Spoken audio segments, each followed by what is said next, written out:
Chapter 312. Baya stood up in shock. The knitting rope in her hands fell to the ground. She asked in surprise, "Why are you here?" "I'll take you away first." "We'll talk on the boat," Souljourney said and jumped in. Baya stood still, her brows furrowed, and her breathing became uneven. "Leave? What about Gu Lingqing?"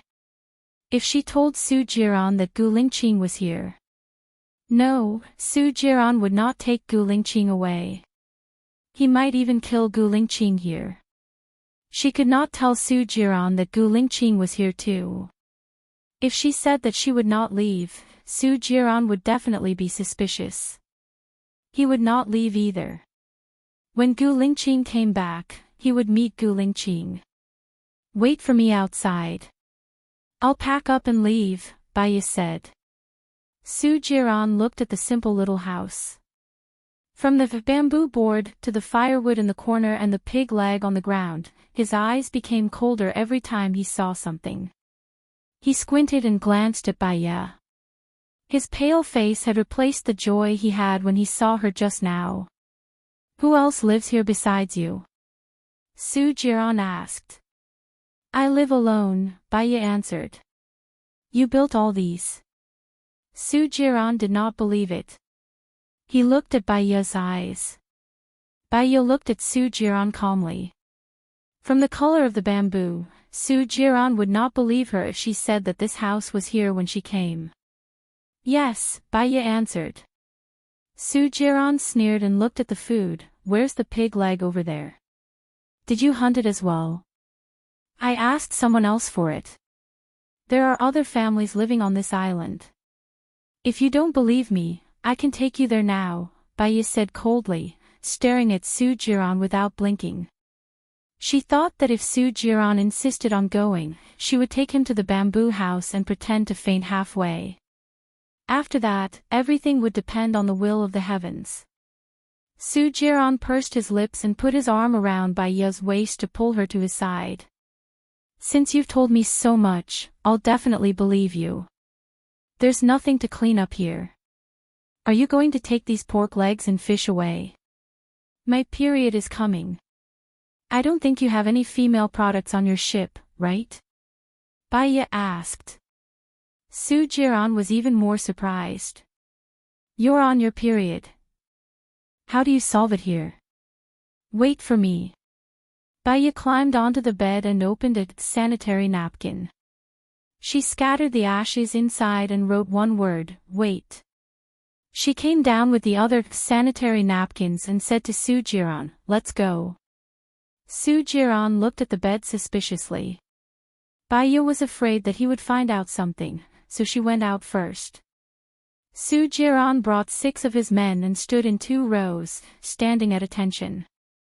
Souljourney's white cruise ship was parked on the sea. Under the sunlight, it reflected a dazzling light.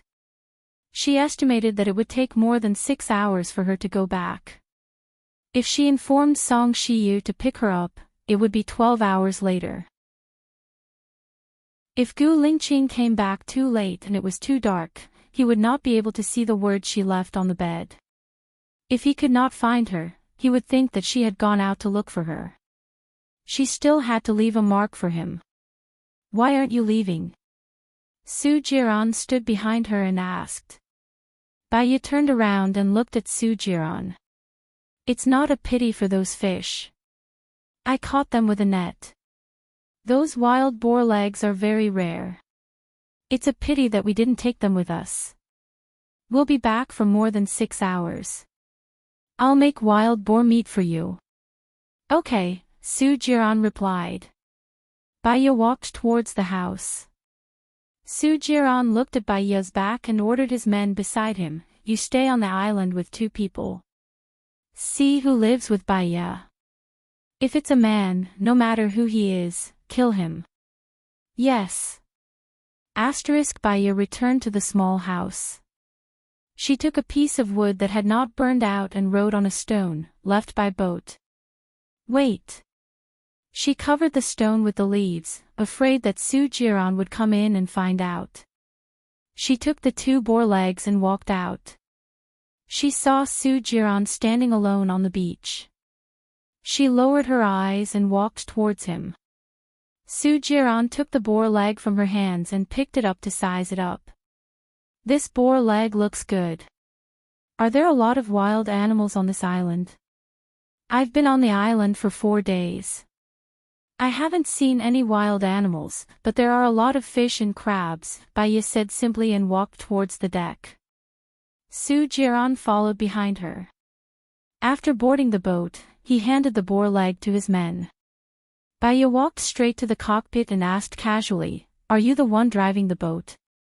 Su Jiran looked at her coldly and did not stop her.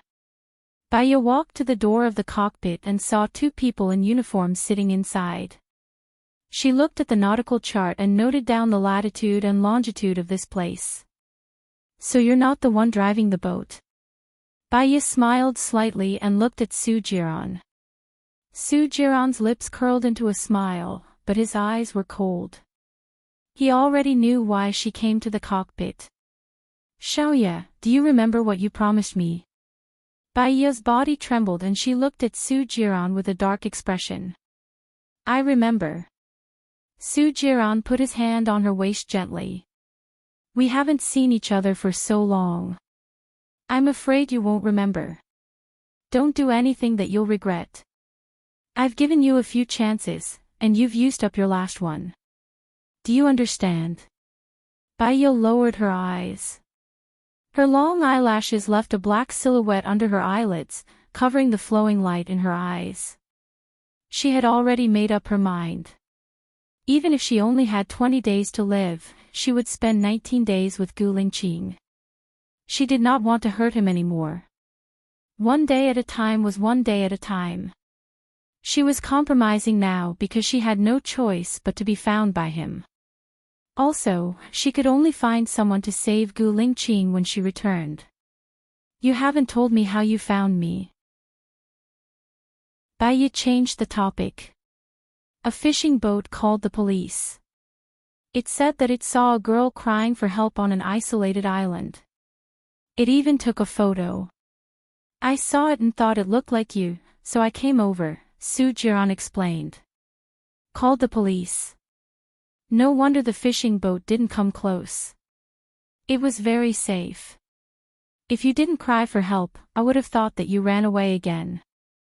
"I almost issued a global arrest warrant," Su Jiran said jokingly, but his eyes did not look like he was joking at all. That fisherman definitely didn't call the police at the Bell and Drum District Police Station. "I was framed by the Bell and Drum District Police Chief, Chen Bin.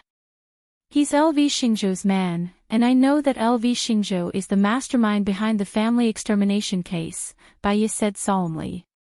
"Do you have any proof? If you don't, no one will believe your words. After all, the people you're targeting are the Jinyuan City Bell and Drum District Police Chief, and the governor of Jie Province." Chapter 313. I don't have any evidence. Have you eaten? Is there a place to cook on your ship? I'll cook for you. Baya changed the topic. She just wanted to reach the shore safely and find a chance to inform Song Shiyu. "Not yet. Follow me." Su Jiran turned around and stopped after taking 2 steps.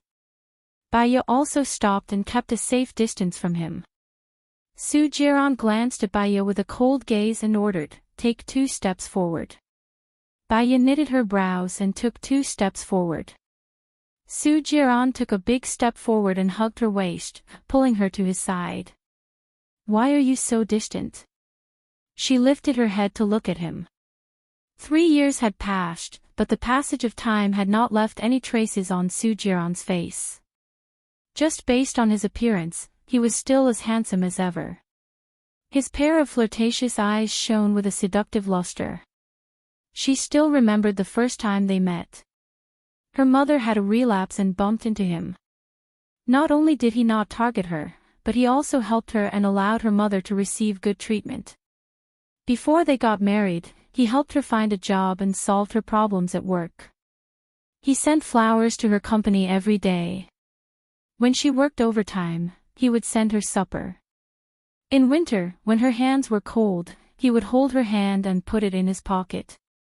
She remembered all the things he did for her. It was just that those things were deliberately planned by him. After they got married, she fell into endless darkness. She and Souljourney did not have a good beginning, so naturally, there would not be a good ending. Now, he was just possessive and conquering her. Love? It had long been lost in the river of time. I haven't bathed or washed my hair for a few days. Don't you think I smell? Baya said indifferently. Souljourney sniffed her body and then her neck. He sniffed again. His breath fell on her skin. She felt itchy and took a step back. This action completely infuriated Souljourney. He grabbed her chin and kissed her on the lips. Baya was shocked and pushed Souljourney away. A sharp glint flashed past Souljourney's eyes. He rushed over like a thunderstorm. Arrogant and domineering, he lifted Baya up. Baya sensed the danger and screamed, "Let me go." Souljourney's sharpness grew. He said in a sinister tone, "Why should I let you go? You are my woman. I have given you too many chances in time. I won't let you go again. I won't let you go." "Don't be like this," Baya said sharply. His voice was trembling. He kicked the door open, threw Baya on the bed, and untied his tie. Baya's eyes were wide open. They were filled with fear and panic. She rolled down from the bed and hid at the side of the bed. She looked at Souljourney defensively. Souljourney sneered and said coldly, "Last time you said your aunt was here. It has been a few days since you left. I don't believe you haven't recovered." Baya trembled and clenched her fists. She really wanted to jump off the boat and end it all. However, Gu Lingqing was still on the deserted island. She wanted to inform others to rescue Gu Lingqing. She could die a worthy death. "I really can't. I was forced to fall into the sea last time and I haven't recovered. Souljourney, don't do this." Baya begged. "Don't do this." "Ha!" Souljourney sneered and walked forward. Baya stood up subconsciously and stepped back. A crack appeared in Souljourney's eyes.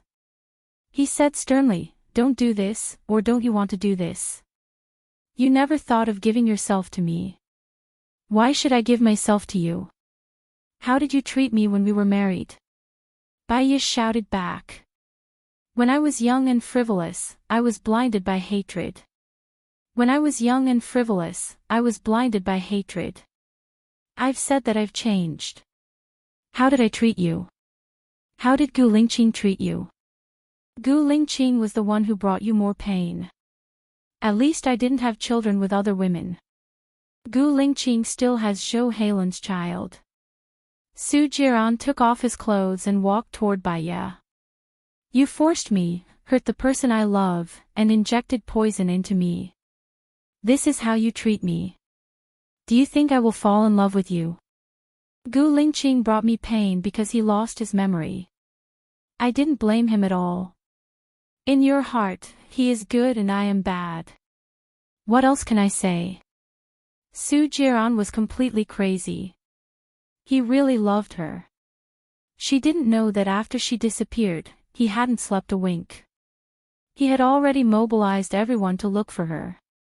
He loved her, so he tolerated and forgave her again and again.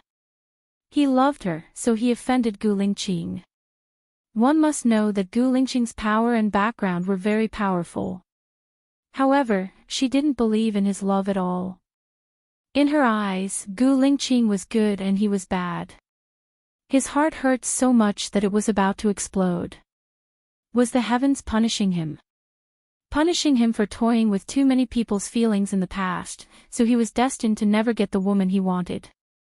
Souljourney clenched his teeth. "That's right. I, Souljourney, have never loved you, Baya. I just don't want my things to be taken away by others, and I don't want Gu Lingqing to take them away. If they are destined to be taken away, then I will destroy them, and I will also destroy the person who took them away from me. Let me tell you, Baiya, you are just a plaything of mine. Now, whether you are on your period or not, I have decided to *CK you. Also, do you think I don't know? The person who lives on the island with you is Gu Lingqing. Other than Gu Lingqing, you are not willing to live with other men. You even went to the cockpit to look at the latitude and longitude of the deserted island. You wanted to inform his people to save him. Do you think Gu Lingqing will live past tonight? I'm sorry, but my people are already lying in ambush on the island. He is dead meat. I will not let him live. If you obey me, I will give you a way out. If you disobey me, I will make sure that you and Gu Lingqing die far away. I will make it impossible for the two of you to be together forever. Su Jiran, you are despicable. Baiya roared hysterically. Ha, in your eyes, I am already a despicable person. I am wicked beyond redemption. If I don't do something despicable, I will let you down. Su Jiran rushed towards Baiya. Baiya jumped out of the window. Su Jiran chased after her. She straddled the railing. Su Jiran's heart tightened. He stopped and shouted, "What are you doing? Don't you want to live anymore? You know that I don't want to live. In fact, I didn't want to live more than 3 years ago. This time, don't save me. Even if you save me, I won't be grateful to you, and I won't fall in love with you. If I have the chance, I will kill you," Baiya said resolutely. Gu Lingqing was dead. She no longer had the desire to live. To live, she was still controlled by Su Jiran. Chapter 314. Baiya, if you dare to jump, Su Jiran, swear to you that I will make Bai Bing, Lu Shuang, and everyone you care about die with you, Su Jiran warned. Baiya smiled, and tears flowed from her eyes. The people I care about include you. Su Jiran paused. His soul seemed to have been hit by something violently, and he was in a trance. Baiya did not hesitate and jumped off the boat. Her whole body hit the surface of the sea, and it hurt a little. However, the pain was not in her heart, so it did not matter. She watched herself slowly fall. The surroundings were very quiet, so quiet that she could hear the sound of gurgling in her ears. The seawater was very blue, as if it could wash away all the filth on a person's body. Finally, she died. If she had known that she would live such a painful life after living for 3 years, she would not have come back to life. It was a pity that she dragged Gu Lingqing down, dragged him down. It was all her obsession, her selfishness, her bad luck, her fault. If there was a next life, she would definitely not drag Gu Lingqing down again. The oxygen in her lungs was getting lesser and lesser.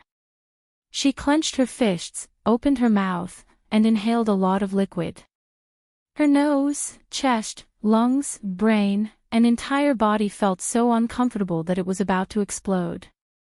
Vaguely, she saw Su Jiran swimming towards her.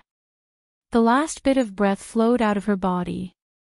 Her body was as light as the seaweed in the sea, sinking to the bottom of the sea with the waves. Su Jiran sped up. Thinking that she would die, his heart ached so much that he could not breathe. He held her shoulders and swam upwards. 2 minutes later, he brought Baiya out of the sea. Baiya's face was pale, and her lips were purple. She hung her head as if she was lifeless. Su Jiran was very flustered, and he shook Baiya's shoulders.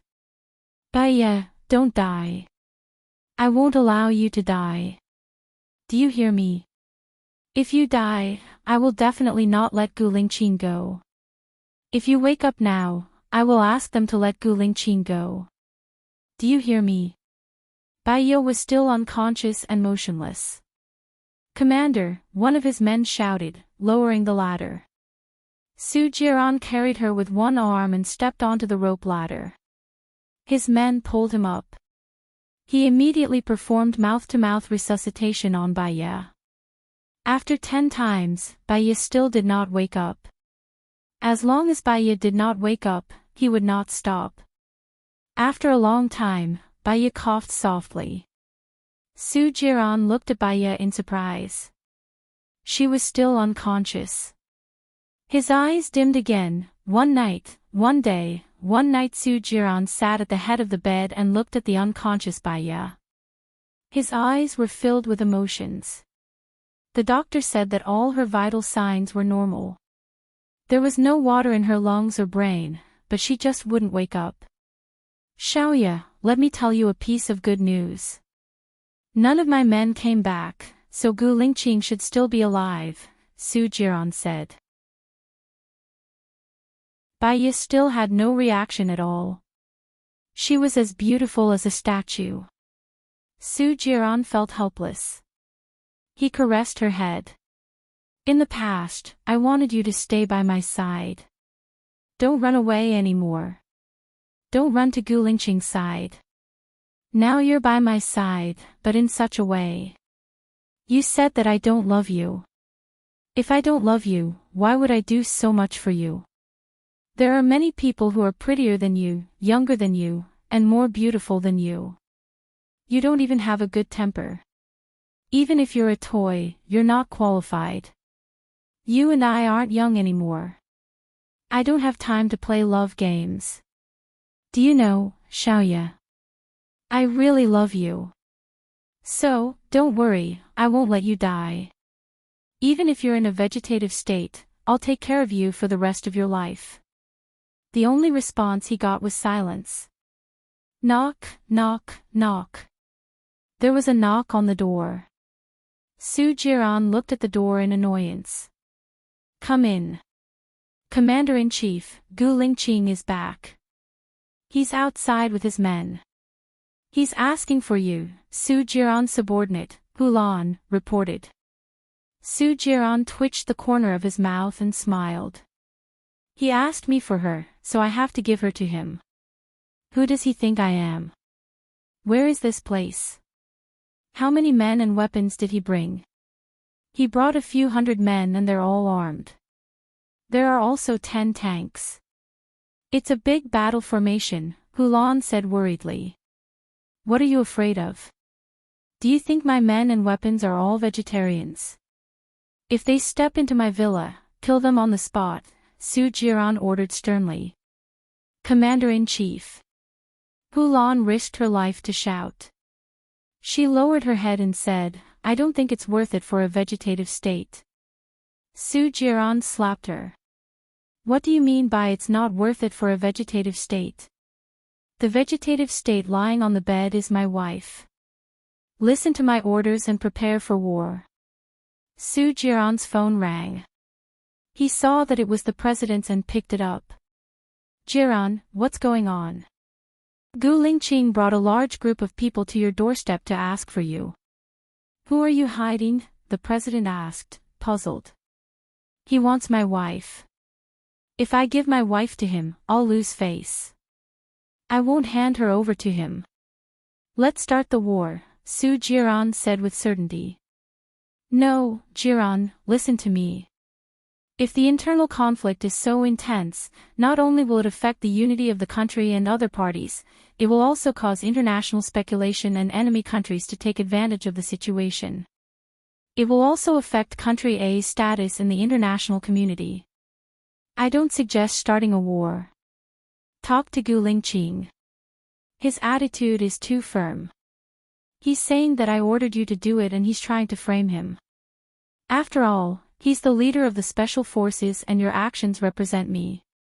So, if you can't negotiate in half an hour, I'll withdraw my armed forces from your place, the president said apologetically. Su Jiran immediately understood the main point. You mean, you'll help Gu Lingqing and not me? I'm not helping Gu Lingqing. It's just that if you start a war, it will really affect the unity of the country. I can only withdraw your armed forces to maintain peace, the president explained. Su Jiran understood and sneered. Gu Lingqing's people listened to Gu Lingqing and not the president. The president couldn't do anything about it and he couldn't stop it. Moreover, he was more afraid of offending Gu Lingqing. However, he was different. To put it bluntly, he was the president's dog. Many people could replace his position. At a critical moment, the president would definitely sacrifice him. Su Jiran walked out of the car. Gu Lingqing also got out of the car. He walked in front of Gu Lingqing and went straight to the point.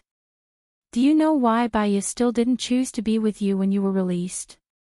Baiya chose to be with me. Now, you're the one who imprisoned her.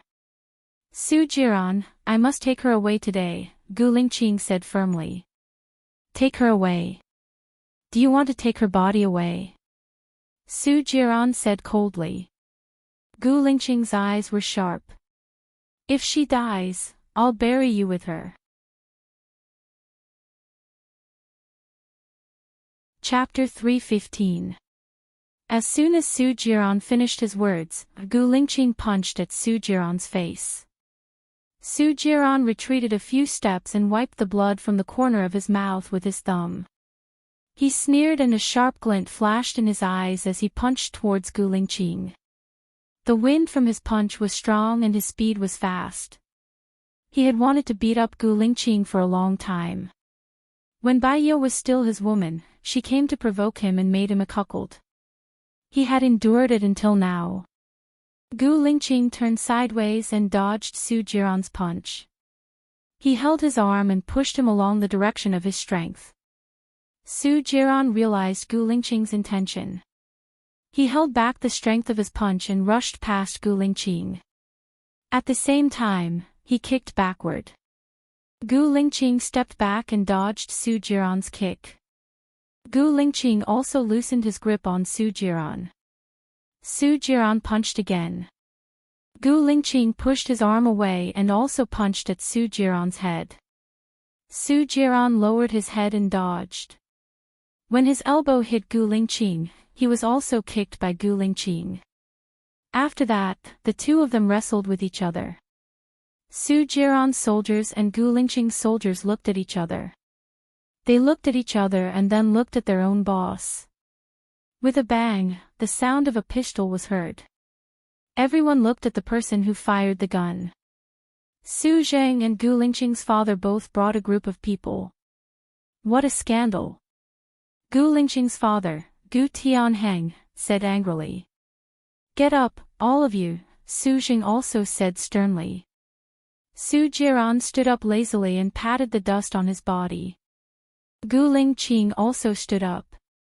He tightened his jaw and looked ahead with a cold expression. His eyes were filled with disdain for all heroes. Follow me, Gu Tianheng said to Gu Lingqing. Let's go home and drink milk. Su Jiran said sarcastically. Gu Lingqing's sharp gaze swept over Su Jiran. Now he knew why Baiya chose to leave him after he was released, why Baiya insisted on leaving the deserted island, and why Baiya made him promise to live well after she died. He knew that Su Jiran was despicable, but he didn't expect him to be despicable enough to poison Baiya. If you have something to say, come at me. Don't target Baiya, Gu Lingqing said sternly. I can do whatever I want with my woman. What does that have to do with you? Also, if I have something to do with you. Sorry, you are nothing in my eyes. I don't have time to waste on you. Su Jiran retorted. Gu Lingqing grabbed Su Jiran's collar and pulled him up. Where is Baiya now? I want to see her. Su Jiran raised his chin and curled up the corner of his mouth. He said evilly, she is my woman. Why should I let you see her whenever you want to? I won't let you see her. I won't let you see her for the rest of your life. Gu Lingqing clenched his teeth and pulled Su Jiran in front of him. You tried to kill me first. If I take you to the military court, I promise you won't see the sun tomorrow. Su Jiran was not afraid at all. He let go of Gu Lingqing's hand and straightened his clothes. He said lazily, "If you have evidence, you can take me to the military court. But don't blame me for not reminding you. If I die, I will let Baiya die with me." Gu Lingqing locked Su Jiran in a death grip. Su Jiran guessed it right. Firstly, there was no evidence. Secondly, Baiya was his weakness. For Baiya, he would not take Su Jiran to the military court. This pressure shrouded his heart. He could not vent it. He clenched his fists so hard that the veins on the back of his hands were bulging. Su Jiran seemed to have seen through it. He smiled arrogantly. "What's mine is mine. Others can't get it no matter how hard they try." Gu Lingqing punched Su Jiran's face again. He spat out a mouthful of blood. One of his teeth was knocked out. F***ck, Su Jiran was enraged. He picked up his gun and aimed it at Gu Lingqing's head. He loaded the gun. Gu Tianhong's eyes narrowed. He picked up his gun and aimed it at Su Jiran. "Do you think the Gu family is jealous?" The soldiers saw that the situation was not right. They all picked up their guns. Their foreheads and noses were covered in cold sweat. If anyone opened fire, there would definitely be countless casualties. Everyone held their breath. The surroundings were eerily quiet. Su Zheng looked at Gu Tianheng, then looked at Su Jiran. His phone rang. When he saw that it was from the president, he quickly picked it up. "Old Gu, Lingqing, Jiran," the president called. "He wants us to go to the president's palace." "It's urgent," Su Zheng said. Gu Tianheng was the first to take out his gun. Su Jiran looked at Gu Lingqing coldly. He didn't want to take out his gun. Gu Lingqing pursed his lips. He was neither servile nor overbearing. He was fearless in the face of danger. He looked at death calmly. His eyes were focused and sharp. He had an awe-inspiring dignity. Su Jiran thought of the president's words. If he couldn't solve it in half an hour, his people would be dismissed. Only with power could he be invincible. He took out his gun. "That's good. The president wants us to go now. I've arranged a plane. Let's go together," Su Zheng said to everyone. The roaring sound of the plane's engine could be heard from afar. Gu Lingqing looked at the window of Su Jiran's villa. He narrowed his eyes. There was an obscure look in his dark eyes. If he guessed correctly, Baiya was inside. He should protect his woman. He didn't know how Xiaoya was doing now. President Palace Su Jiran was there. Gu Lingqing was there. Gu Tianheng was there. Su Zheng was there. Shen Yan was there. The president said with a smile, "We're all brothers. Why can't we solve it? Why do we need to fight? Su Jiran kidnapped my wife. It's not too much for me to ask for my wife back, right?" Gu Lingqing asked coldly. Su Jiran smiled. "She's your ex-wife. Your ex-wife is also my ex-wife. She's willing to be with me. Are you going to snatch her away from me? Are you really going to snatch her away from me? You injected the virus into my wife. If she was willing, why did you do it?" Gu Lingqing asked coldly. "That's because she's willing. Whether she was willing or not, let her say it herself. If she wasn't willing, then please detoxify her immediately and don't imprison her anymore. Can you do that?" Gu Lingqing asked powerfully. "The problem is that she can't say it now. She accidentally fell into the sea. After I rescued her, she has been in a coma until now." Su Jiran said coldly. "What?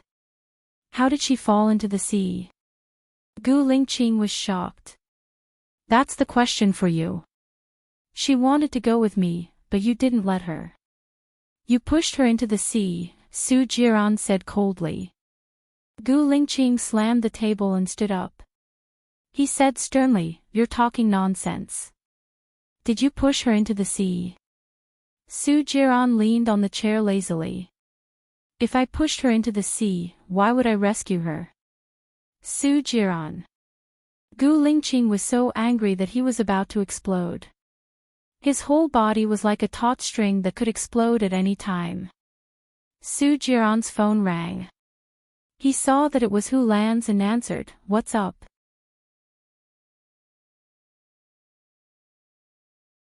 Chapter 316. What? Su Jiran took his phone and walked to the side. He lowered his voice and said, "You said that Xiaoya is missing. How did she disappear?" "I don't know. I went to Miss Bai's room just now. There was no one on the bed," Hulan said, trembling.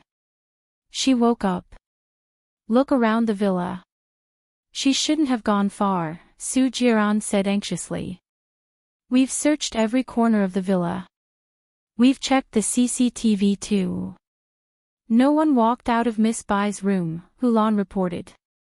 Su Jiran understood. He swiped his phone and strode towards Gu Lingqing. He picked up Gu Lingqing's collar. Gu Lingqing pushed him away and said sternly, "Get lost." "Gu Lingqing, are you crazy? Without me, Baiya wouldn't be able to live for more than a month. You actually got someone from the shadows to kidnap her?" Su Jiran said angrily. Gu Lingqing frowned. "What do you mean by that?" "Xiaoya was kidnapped." Su Jiran saw the clues. His heart skipped a beat. He had a bad premonition and a chill ran down his spine. "It wasn't you." Gu Lingqing was also worried. "Where is Xiaoya now? Who would kidnap her?" "Su Jiran, how many people have you offended?" Su Jiran sat on the sofa. His eyes flickered quickly and his face was pale. He had indeed offended a lot of people. However, which one of them didn't have the ability to kidnap Baiya? "It really wasn't you." Gu Lingqing was anxious and worried. He ran towards the door. "I'll deal with you after I find Baiya." Su Jiran saw that Gu Lingqing had left. He nodded to the president and said, "Mr. President, my wife has been kidnapped. I have to leave first." Before the president could recover, Su Jiran was already running toward the door. Gu Tianhang looked at Gu Lingqing's back as he walked away and said angrily, "Our family is unfortunate to have provoked a jinx." "What a jinx?" He also stood up. He wanted to find Baiya before they did. Once he killed Baiya, he would not have to worry. "Mr. President, I'll be leaving first." Seeing that Gu Tianhang was leaving, Su Jing followed suit. "Old Gu, wait for me." Only Shen Yiyan and the president were left in the room. Who is that woman? How could she make Su Jiran and Gu Lingqing fall head over heels in love with her? The president asked in surprise. Shen Yiyan smiled coquettishly. "That's a good thing. Gu Lingqing and Su Jiran are restraining and suppressing each other. If Gu Lingqing had married Su Zheng's daughter, Gu Lingqing would be the president instead of me." "You're right. But will it affect the internal unity in the long run? Gu Lingqing has the military's morale and Su Jiran is cruel and merciless. Both of them are not easy to deal with. You'll be in office this year, but you're still young. You can't have any accidents," the president said worriedly. Shen Yiyan swirled the wine glass elegantly and looked at the red liquid in the glass charmingly. He said confidently, "What if I have all of their weaknesses in my hands?" "What do you mean?" The president did not quite understand. Shen Yiyan smiled meaningfully. His eyes were unparalleled and full of confidence. The president saw that he did not say anything and nodded. He was quite satisfied with his son's performance in the past few years. "It's good that you have your own plans. Remember these words from your father, a lack of forbearance in small matters will spoil great plans. You must be ruthless and not soft-hearted. You're an emperor. You must prioritize national affairs. You must pay equal attention to kindness and authority. Check and balance are the most important. Know yourself and know your enemy. Only then can you win every battle. Okay. Shen Yin answered. By the way, after you take office, marry Princess Anna of Country K. Country K is very important to our stability in the international market and is also an important diplomatic support for our country. In addition, her mother is the Princess Royal of Country S. Country S is a big country with oil and mineral resources. She needs to visit her uncle more often. The president told him. Shen Yin looked down. His charming eyes were dark and gloomy. He put down the wine glass and said, Dad, have you ever thought of marrying Su Jiran's mother? The president shook his head. I can distinguish between national affairs. If mother asks you to break off your relationship with Xiong Dani, will you do so? Shen Yin asked. I will, but your mother is very virtuous. She is well educated and tolerant. I'm very lucky to have her. When the president mentioned his wife, his face was full of tenderness. Shen Yin chuckled. I saw a joke the last time. The wife asked her husband, if your mother and I fell into the river at the same time, who would you save first? The husband asked, your father and I went to visit prostitutes together and were caught at the same time. You only have enough money to bail out one person. Who would you save first? What do you mean? The president asked. Shen Yin smiled.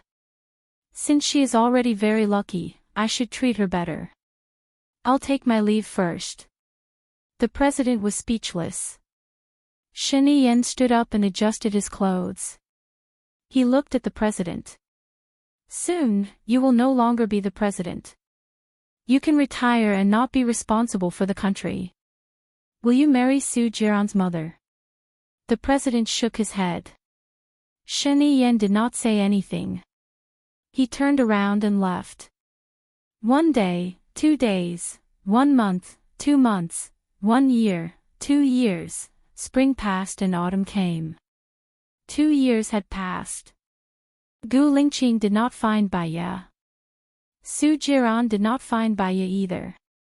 Gu Lingqing caught Qin Bin, the fisherman, and the assassin.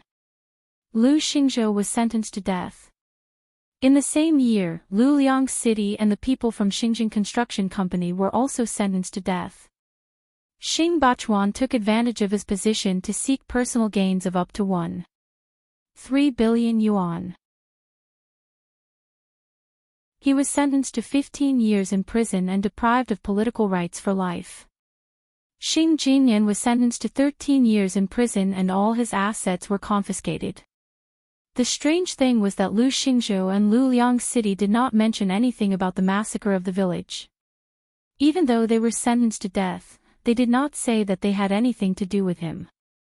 Therefore, among the 5 people who massacred the village, other than Governor Qing, Luliang City, Lu Xingzhou, and Xing Bachuan, there was one more person. There was no clue at all. Gu Lingqing vaguely felt that the person who disappeared in the end must be someone of high status and power. He was so important that even a sinister person like Lu Xingzhou did not dare to mention him. Could Xiaoye have been taken away by that person? Unfortunately, that person and Xiaoye seemed to have vanished from the world. There was no news at all. During the first year of Baiya's disappearance, Gu Lingqing often woke up from his dreams. Every time, he dreamed that Baiya's face was covered in blood and he was begging him for help. When he woke up, he was at his wits' end again. Alcohol and cigarettes became necessities in his life. Because of excessive drinking, he had a gastric hemorrhage. He went to the hospital for emergency treatment and almost died. He was still alive. Subconsciously, he wanted to go with Baiya. After he was saved, he continued to drink and smoke. He was depressed until one day, a farmer sent a child to him.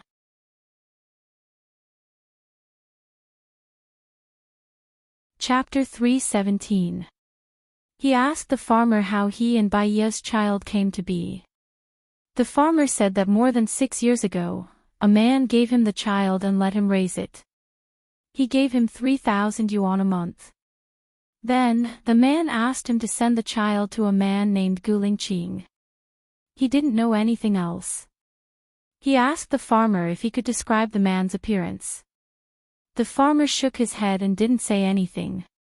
He didn't know if the farmer didn't know the man's appearance or if he really didn't know. He checked the farmer's background and the people in the farmer's village. There was no problem. The farmer was an honest farmer who lived in a remote mountain village. The others didn't know where the child came from, and they had never seen the man that the farmer mentioned. He wondered if the reason why he returned the child at this time was because he didn't want to see the farmer give up on himself. The child must have been taken away by someone on his side. He went to visit the chief that he had met when he was on a mission. General Kai Qingyun. Unfortunately, General Kai Qingyun had already passed away 3 months ago when he arrived. Everything seemed to be a mystery. He couldn't find the exit, nor could he find any clues. He named the child Gu Yan to continue their relationship, to continue all the unfinished love. He also temporarily left the military and inherited the family business. If he found Baiya, he would bring Baiya to travel around the world and live a peaceful life. Unfortunately, another year passed, and he still couldn't find Baiya. Zhou Hailan was diagnosed with diabetes, and Gu Lingqing took the other child, Gu Ruoxin, to take care of him so that the 2 children wouldn't be lonely. It was the first day of school, and Gu Ruoxin and Gu Yan were about to enter the 1st grade.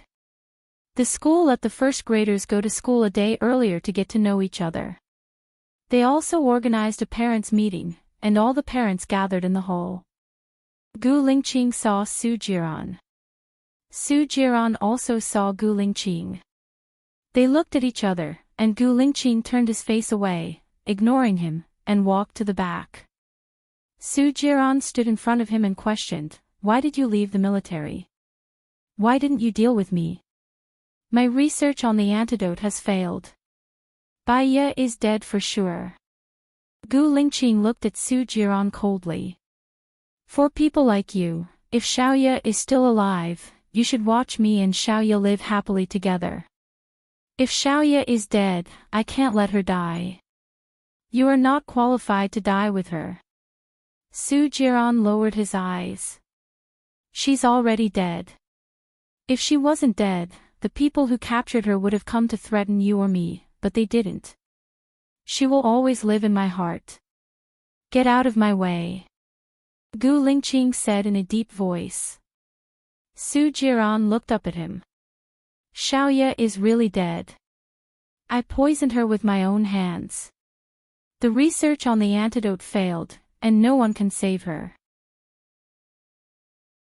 That day on the ship, I wanted to have sex with her. She jumped off the ship into the sea.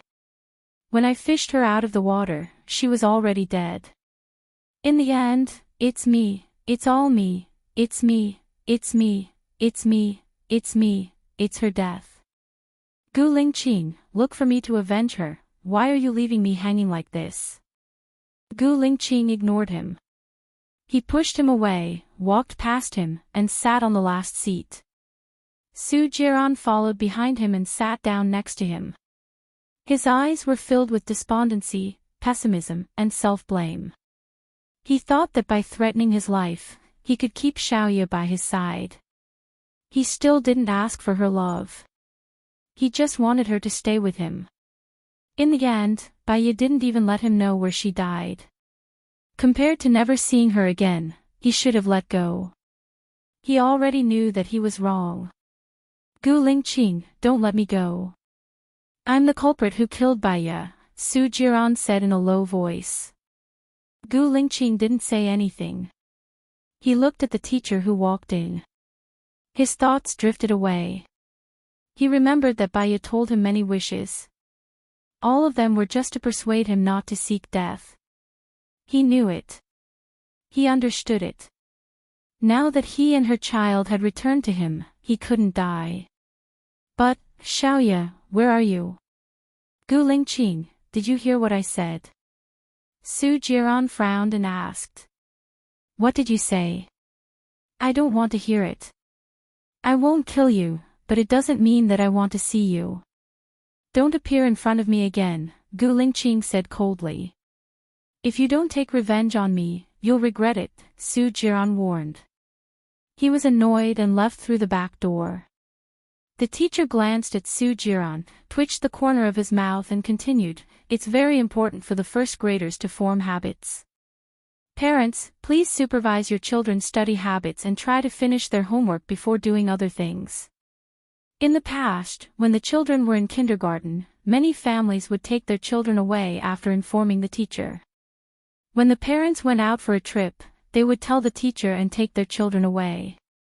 But when it came to the primary school, this kind of thing was not allowed.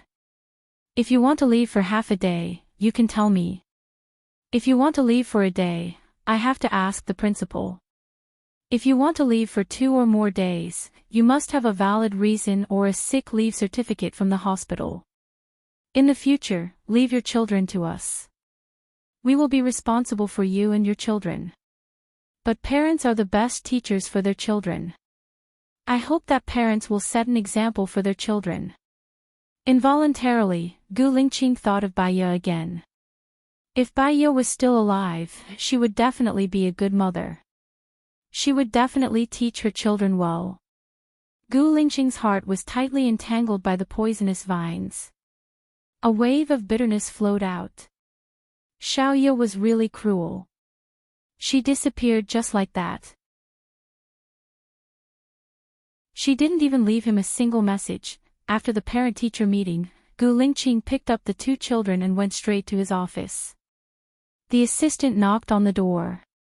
President Gu, there are 10 tutors coming for an interview today.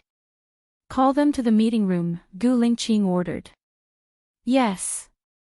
By the time Gu Lingqing arrived at the meeting 5 minutes later, the 10 interviewees had already arrived. He sat on the boss's chair. It was a habit he had developed over a long period of time in the military. Even in his own space, his back was ramrod straight. I need a tutor who can spend the night with the child. They will be full-time on Saturday and Sunday after school. If anyone feels that the time is not suitable, they can leave early. After he said that, 7 of the 10 interviewees left. Only 3 remained, 1 male and 2 females. Gu Lingqing glanced at their faces. Tell me about your advantages. I would like to know how much the tutors are paid, President Gu. The only male interviewee asked. Tell me about your advantages first. If you don't have any advantages, what's the point of telling you? Gu Lingqing said coldly.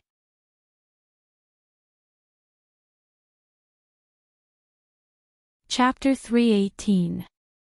Gu Lingqing nodded. He looked quite satisfied and looked at the girl in the middle. The girl in the middle smiled and said, I used to be a language teacher in primary schools. I've taught the 1st, 2nd, 3rd, and 4th grade classes. I'm more familiar with the current education program in primary schools. I'm sure I can teach your son well. Gu Lingqing nodded and looked at the last girl.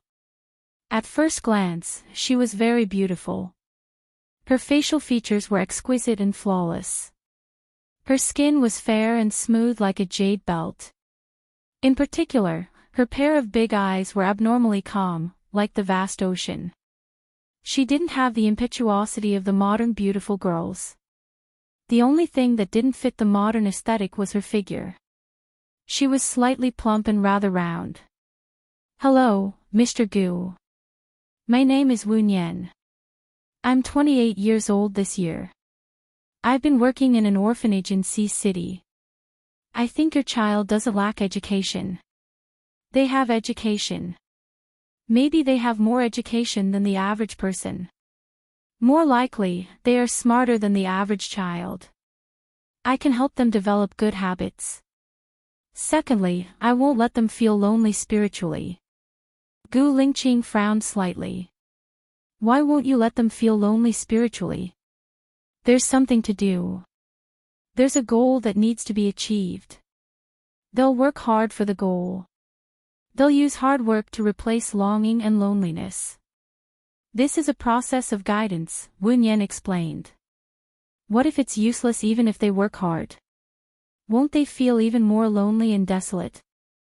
Gu Lingqing asked. That's because they've set the wrong goal to work hard for. Only by changing their goal appropriately can they become more proactive in working hard. Then, they'll continuously improve their goal and won't feel lonely and desolate. Of course, when they're inflated, they'll also be suppressed appropriately. I hope Mr. Gu will give me a chance. Wunyan said sincerely. If you want to stay, the others can leave first, Gu Lingqing said in a deep voice, scrutinizing Wunyan. Wunyan lowered his eyes and was quiet. The others all left. Gu Lingqing asked, "What's your expected salary?" Wunyan looked at Gu Lingqing. The first month is 1,000 yuan, the second month is 2,000 yuan, and the third month is 3,000 yuan. In the future, each month is 1,000 yuan more than the previous month. The maximum is 100,000 yuan. Or, we'll discuss it again when it reaches 100,000 yuan. Of course, if Mr. Gu feels that I'm not doing well, you can fire me at any time. Me. You are very confident. When can you start to work? Gu Lingqing asked. Tomorrow is the weekend. Your child should be resting, right? I will come to work on Sunday. Is it convenient for you? Wunyan asked. Gu Lingqing nodded. It's good for you to get to know each other earlier. Come to my company at 8 a.m. on Sunday. My people will pick you up. You have 4 days off a month. You need to apply for it in advance. Wunyan nodded. Got it. Is Miss Wu married? Gu Lingqing asked suspiciously. No. At your age, you should have a boyfriend, right? Gu Lingqing furrowed his brows. I did in the past, but we broke up, Wunyan said simply. Got it. You can go now. Gu Lingqing said in a deep voice. He took out Wunyan's resume. Orphan, no parents, grew up in the Daoran orphanage in City C. After graduating from the normal university, he had been working at the Daoran orphanage. He called his assistant and ordered, "Call the Daoran orphanage and ask if there's a teacher called Wunyan. Ask him why Wunyan resigned." Yes. Wunyan walked out of Gu Lingqing's company. She looked back at the towering building and smiled. Gu Lingqing, we finally meet. She dialed Lu Shuang's number as she walked towards the road. How is it? Have you been hired? Lu Shuang asked anxiously. Yes, I've been hired. I'll go to work on Sunday, Wunyan said with a smile. Congratulations. If you need any help, just let me know, Lu Shuang said as he patted his chest. Wunyan's eyes were filled with sadness. You've helped me a lot. It's all my fault. What are you talking about? I was originally angry because he used me. But because of you, I feel like I've earned some back. It wasn't in vain that I was tortured by him. Lu Shuang had always been straightforward. Wunyan felt even more guilty. I'm sorry. If it wasn't for me, you could have gone far away. I'm sorry, Shuangniu. What far away? Our son is at his place. Let's not talk about this. Tomorrow is Saturday. Since you're out now, let's have dinner together tomorrow, Lu Shuang invited with a smile. Okay. I'll go to your place. I'll go to the nursing home first, Wunyan said softly. Be careful. Don't get found out, Lu Shuang said worriedly. I know. I'll hang up first. Wunyan hung up the phone and got into a taxi. She went to the nursing home and looked out of the window. The sunlight was just right. It shone in through the window and fell on her beautiful body. She was still alive. Half an hour later, Wen Yan paid the fare and got out of the car. She walked to the door. She had to register to see the patient. She wrote Bai Bing's name but not her own. Then she walked in. Bai Bing was still locked in the glass window.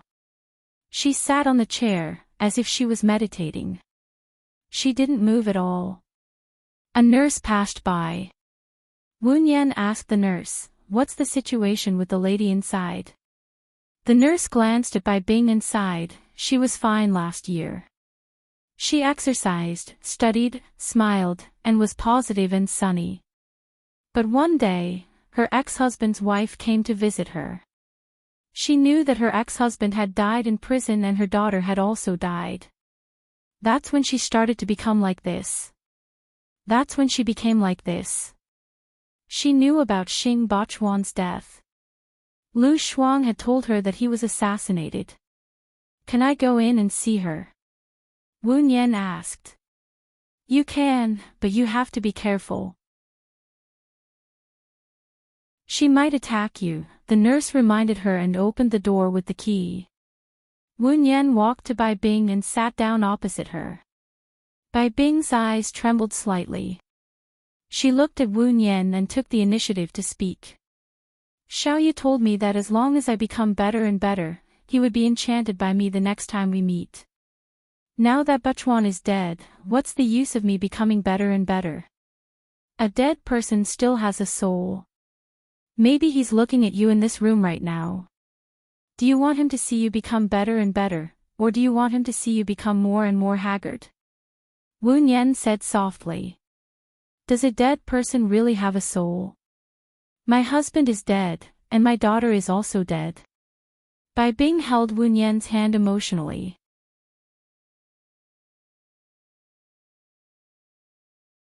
Chapter 319. Bai Bing looked at Wen Yan blankly. "Will they really be waiting for me in heaven?" "Yes. So, you have to make yourself better all the time. They are watching you from heaven," Wen Yan said with a smile. "Heaven." Bai Bing looked at the sky, her eyes empty and distant. Wen Yan's heart ached. She stood up and walked out of the door. She said to the nurse, "Can I have a look at Bai Bing's diet list?" "Yes, come with me." The nurse walked in front of her. Wen Yan got Bai Bing's diet list. It was light. She glanced at it and said, "It's well prepared." The nurse laughed. "Of course. Although the old lady lost her daughter, she has a very rich son-in-law. Mr. Gu would send someone over every month. Other than paying, he would also bring old Madame Bai out for a walk and buy some clothes. It's not bad that old Madame Bai has such a son-in-law. She is really lucky." Wen Yan lowered her eyes and understood. She said to the nurse, "Here's the thing. I was asked by my friend to come and see Mrs. Bai. If someone asks you, can you not mention that someone has come to see her?" Bai took out a red envelope from her bag and stuffed it into the nurse's hand. "I can't take this. But I'm very tight-lipped. I won't say what I shouldn't say. Don't worry." The nurse promised. "Thank you." Wen Yan left the sanatorium. She didn't take a taxi. She wandered on the road alone, walking and walking. Company A was an urbanized city. There had been great changes in the past 2 years. The housing prices had increased by 50% compared to 2 years ago. There were all kinds of luxury cars running on the road. She regretted not buying a house earlier. Now, she could only live in a hotel. After walking for more than an hour, the sky gradually darkened. The street lights came on. She was hungry. She saw a Hong Kong-style tea restaurant and walked in. There were many people inside. Since when did people in Company A like to eat these things? She chose a table and sat down. She scanned the QR code and the menu appeared on her phone. She ordered a portion of rice noodle roll, a portion of steamed dumplings, and a portion of soy milk. After ordering, she looked at the news on her phone. She remembered a joke she had seen in the past. It said that two people were comparing who was loneliest. One said that the loneliest thing was to eat alone, while the other said that the loneliest thing was to watch a movie alone. During the meal, they said that if you went to watch a movie and came back from the bathroom, your seat would still be yours. I eat, go to the bathroom and come back, the table is not mine. Wu Nian thought it was quite funny. Unfortunately, she had gone to the movies alone and had also gone to a restaurant to eat alone. Alone? A familiar voice rang out. Wu Nian raised his head in astonishment and looked at Gu Lingqing. He stood up in astonishment and called out respectfully, "Mr. Gu, why are you here?" "I live nearby. There's no one at home to cook, so I brought my child out for dinner. Since we met, let's eat together." "It's good for you to meet them first," Gu Lingqing said in a low voice. Wu Nian did not reject. "All right, I've already ordered. Where would you like to sit?" "I'll ask the waiter to transfer the menu to you." "Table 48, Gu Lingqing said and walked towards table 48. It was not far away, just diagonally across from her. Wu Nian told the waiter and looked at Gu Lingqing's two children. Gu Yan, 7 years old this year. He's the older brother. The one beside him is Gu Ruoxin, also 7 years old. He's the younger brother, Gu Lingqing introduced to Wu Nian. Wu Nian looked at Gu Yan with a burning gaze. The corners of his mouth were raised and his eyes were rippling, sparkling under the lights. Mr. Gu's two sons are both outstanding and good-looking. I'm good-looking because I look like my mother. My mother is beautiful, Gu Ruoxin said. Wu Nian looked at Gu Ruoxin. He was indeed looking more and more like Zhou Hailan. Gu Yan tilted his head and looked at Wu Nian. "Auntie, are you going to be our new mother in the future?" Wu Nian blushed slightly and smiled. "I'm not going to be your new mother. I'll just take care of you, wash your clothes, cook for you, and send you to school. If you don't understand anything in the textbooks, you can ask me." "Nanny," Gu Ruoxin said and pursed his lips. "My mother can do all these. I don't want you to do it. If I do all these things, your mother will have more time to accompany you, right?" Wu Nian said gently. Gu Ruoxin did not say anything and lowered his head. Gu Yan looked at Gu Ruoxin and then at Wu Nian. He saw Wu Nian looking at him with a smile. "Welcome to my house, Auntie. Do you know how to draw?" "I like to draw. Little Yan is very good at drawing. Can you teach me?" Wu Nian said with a smile. "Who are you to call him Little Yan? You should call him young master and call me second young master. Besides, you don't even know how to draw. How can you ask us if we don't understand?" "That's hilarious," Gu Ruoxin said. "Everyone has their own specialties. Although I'm older than you, there are many things that I'm not as good as you. I'll learn from you humbly. As for how I should address you..." Wu Nian looked at Gu Yan. "Little Yan, do you want me to call you young master or Little Yan?" "Little Yan. Little Yan sounds more intimate. Young master sounds distant," Gu Yan said. "What do you mean distant?" "My father hired them to serve us. They have their own identities, ranks, and seniority," Gu Ruoxin said arrogantly. Wu Nian was not angry.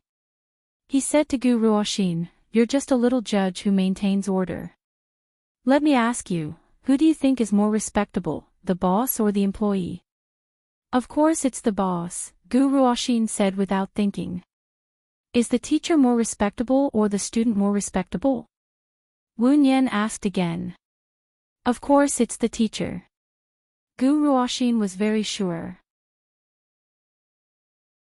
What if the employee hired by the boss is the boss's teacher? Gu Ruoxin paused. He thought for a while and said, "Boss, the one who pays is more respectable." Then, what if the boss doesn't have the technical support of the teacher? Will the company close down? Guru Ashin did not say anything. He was a little annoyed. What nonsense are you talking about? I'm talking about seniority. Why are you talking about it?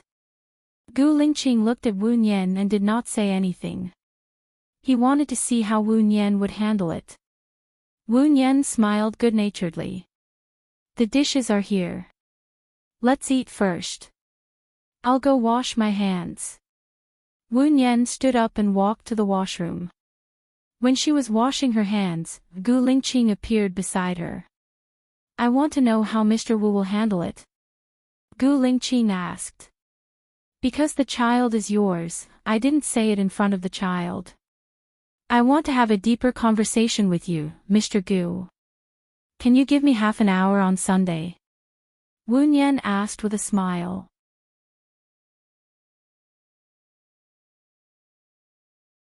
Chapter 320. Wu Nian smiled. Of course, that's not a problem.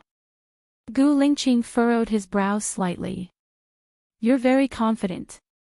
I can't think of anything else. Even if I beg you, will you let me stay? Also, I'm only offering a salary of 1,000 for the first month, 2,000 for the second month, and 3,000 for the third month. If you want to fire me, I won't feel that it's a pity. When I'm earning 1,000, 2,000, 3,000 per month, you will fire me. If you fire me, don't even think about the future. Wu Nian said word by word. Gu Lingqing was a little dazed. He said that he found her voice very familiar. It was so familiar that even after she left, he was still thinking about what she said. So much so that when he saw her here, he would take the initiative to greet her. Now that he thought about it, her voice was very similar to Bai Ye's. Can you sing? Gu Lingqing suddenly asked. Wu Nian was stunned. He changed the topic so quickly that she couldn't react for a moment. A little. Why? Let's go to KTV tonight. You can get to know the children. Gu Lingqing didn't ask if she was free. After saying that, he walked out directly. He was still as domineering and fierce as he used to be. She also wanted to interact with the children, so she didn't reject him and followed behind him. The two children sat together. Gu Lingqing sat first, and Wu Nian sat next to him. Auntie, what's your name? Gu Yan asked with his head tilted. His eyes were curved, and he seemed to be very interested in Wu Nian. Wu Nian, my name is Tian Wu. It means to think about, Wu Nian explained gently. Wu Nian, this name sounds a little sad, or maybe it's a feeling of heartache. My name is very good. Gu Yan, it means continuation. My mother is missing, and my father hopes to find my mother, so he gave me this name, Gu Yan said with a smile. Wu Nian's fingers trembled slightly. She held it with both hands and looked at Gu Lingqing. He was also looking at her. She felt guilty and blushed. Is Mr. Gu's wife missing? Gu Lingqing was sad. I didn't protect her well. She must be blaming me. That's why she's still not willing to come out after 2 years. Wu Nian chuckled. Gu Lingqing was surprised and looked at Wu Nian. What are you laughing at? In my opinion, Mr. Gu should be a wise, mature, and steady person. If a woman blames you because you didn't protect her well, I don't think Mr. Gu would love such a girl. If Mr. Gu insists that the girl you like is such a person, then you are not worthy of her love. Since you are not worthy of her love, why would she come back to you? Wu Nian analyzed. Gu Lingqing squinted his eyes and stared at Wu Nian. He didn't say a word and looked gloomy, as if a storm was coming. I think that what Xiao Nian said makes sense, Gu Yan said calmly. Wu Nian looked at Gu Yan in surprise. What did you call her? Gu Lingqing questioned Gu Yan. Gu Yan wasn't afraid. He smiled like a crescent moon.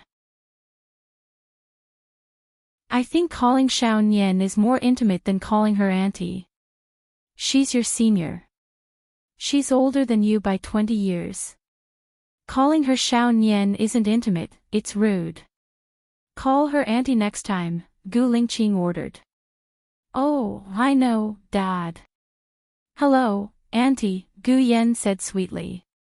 This voice went straight to Wu Nian's heart.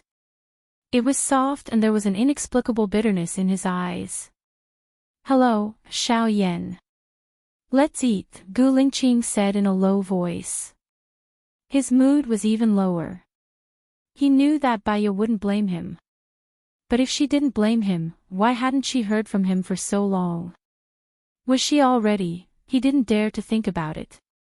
He would rather convince himself that Baiya blamed him for not protecting her.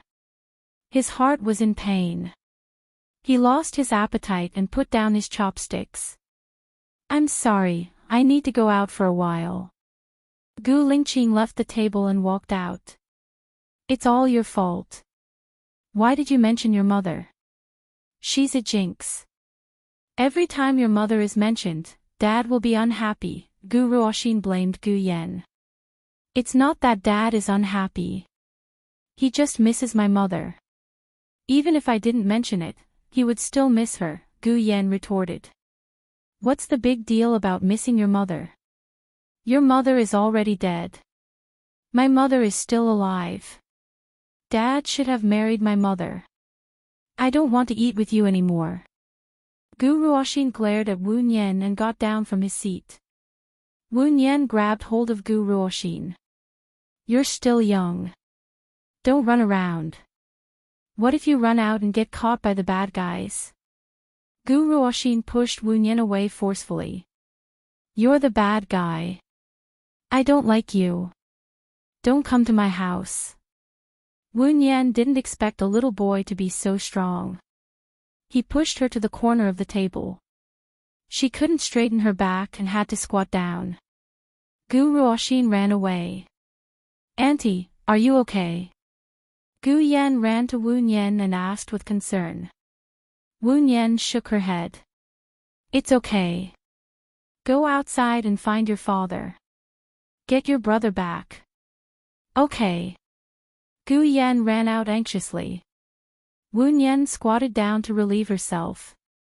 Her forehead was covered in cold sweat. Are you okay? Gu Lingqing ran over and helped her up. Wu Nian smelled the tobacco on him. He must have gone outside to smoke. Gu Lingqing only smoked when he was upset. Her eyes turned red. I'm fine. Don't worry about me. Young master ran out just now. Hurry up and get him back. It's too dangerous for a child to run around outside. Gu Lingqing looked at her face. He carried her and walked outside. Wu Nian held his arm in surprise. What are you doing? You don't look well. I'll send you to the hospital. Gu Lingqing said in a low voice. Little Yan, follow me. I'm fine. I just bumped into the corner of the table. I'll be fine in a while. Your child is still outside, Wu Nian said worriedly. He runs away from home every 2 or 3 days to go to his mother's place. From here to his mother's place, he can find the way with his eyes closed. I'll ask someone to bring him back later. You don't have to worry. Gu Lingqing said with certainty. Wu Nian understood. This child is trying to match you with his mother, right? I only have my wife in my heart, Gu Lingqing said with certainty. He coldly opened the car door and let Wu Nian in. Gu Yan climbed into the car and sat next to Wu Nian. Gu Lingqing drove. Auntie, don't worry. It's very far from here to the hospital. Medical science is very advanced now. Gu Yan comforted her and raised a bright smile. Wu Nian rubbed Gu Yan's little head. Thank you. After hearing you say that, I don't feel that much pain anymore. After Wu Nian said that, he looked at Gu Lingqing and said, Mr. Gu can drop me off at the entrance of the hospital. I'll go in myself. You and little Yen haven't eaten anything yet. Your child is growing. It's not good for him to be hungry.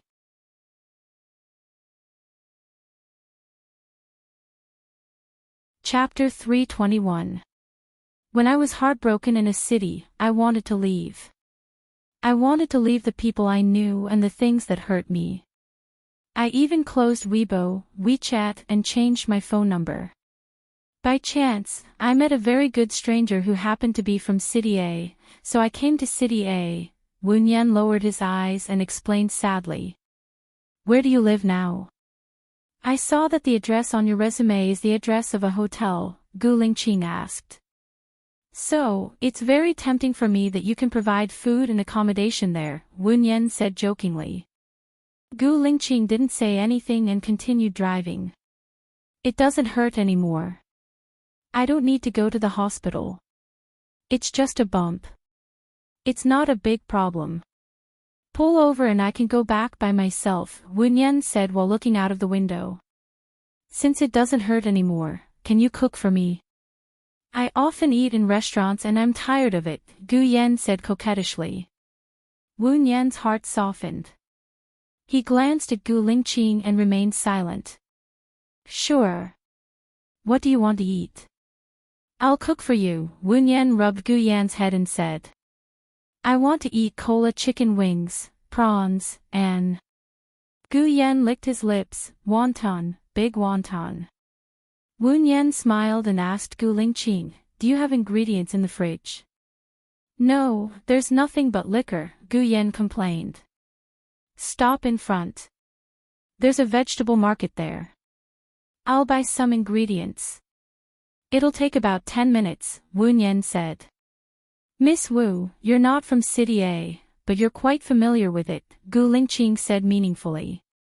I like to wander around and look around, so I remember there's a vegetable market here. Please pull over and wait for me, Wu Nian said softly. Gu Lingqing stopped the car and handed the wallet to Wu Nian. Wu Nian was stunned. Take my wallet and return it to me when you're done, Gu Lingqing said in a deep voice. Aren't you afraid that I'll take too much of your money? Wu Nian was surprised. You have a monthly salary of 100,000 yuan. You won't care about a few thousand yuan. Wu Nian was amused by Gu Lingqing. A monthly salary of 100,000. This was not a small temptation.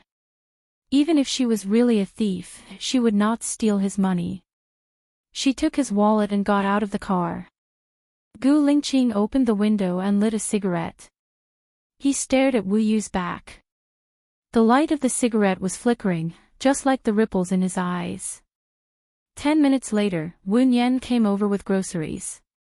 He opened the back door and sat next to Gu Yan. Xiao Nian, what vegetables did you buy?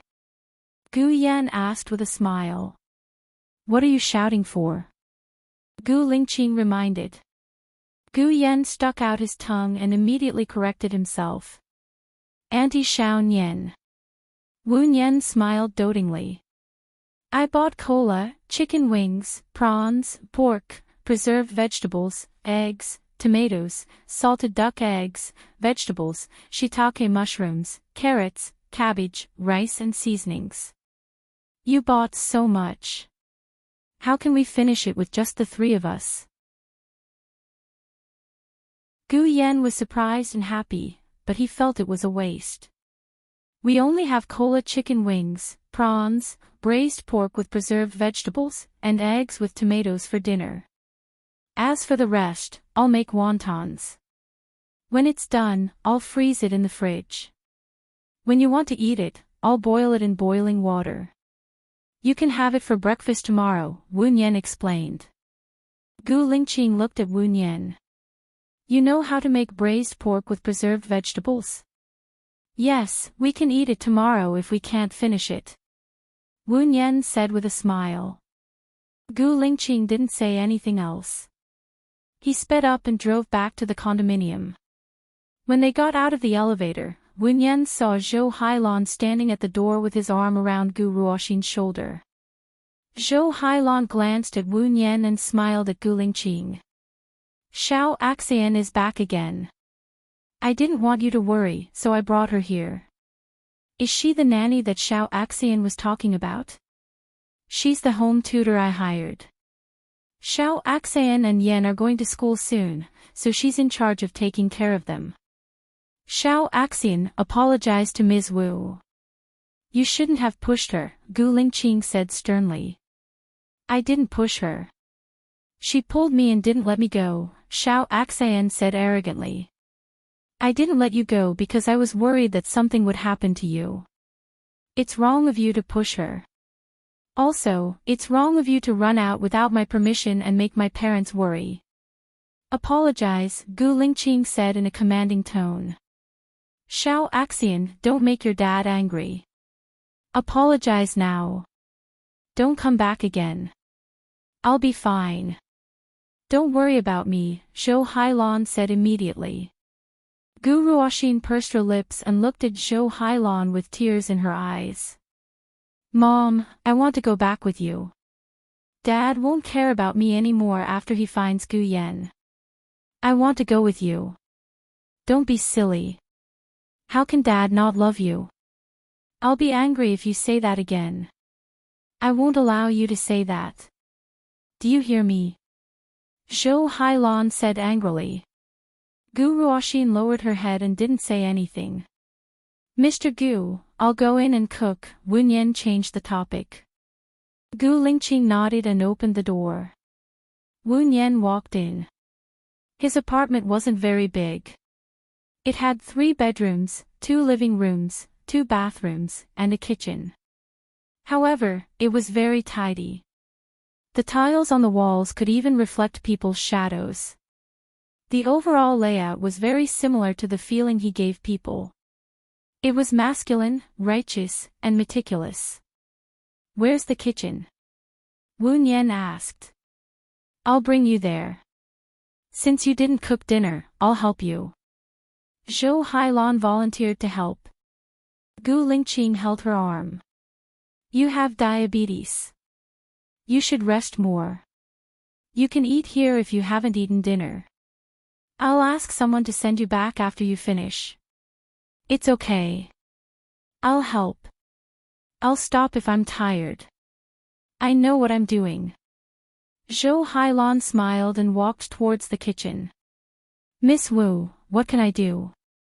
Zhou Hailan asked politely. Can you help me wash the vegetables? Wen Yan took out all the vegetables. There's pickled vegetables. I remember that Ling Qing loves to eat steamed pork with pickled vegetables the most. Let me cook this steamed pork with pickled vegetables. Zhou Hailan took the pork and washed it in the water. Wen Yan didn't say anything. He washed the chicken wings and made a cut in the center of the wings.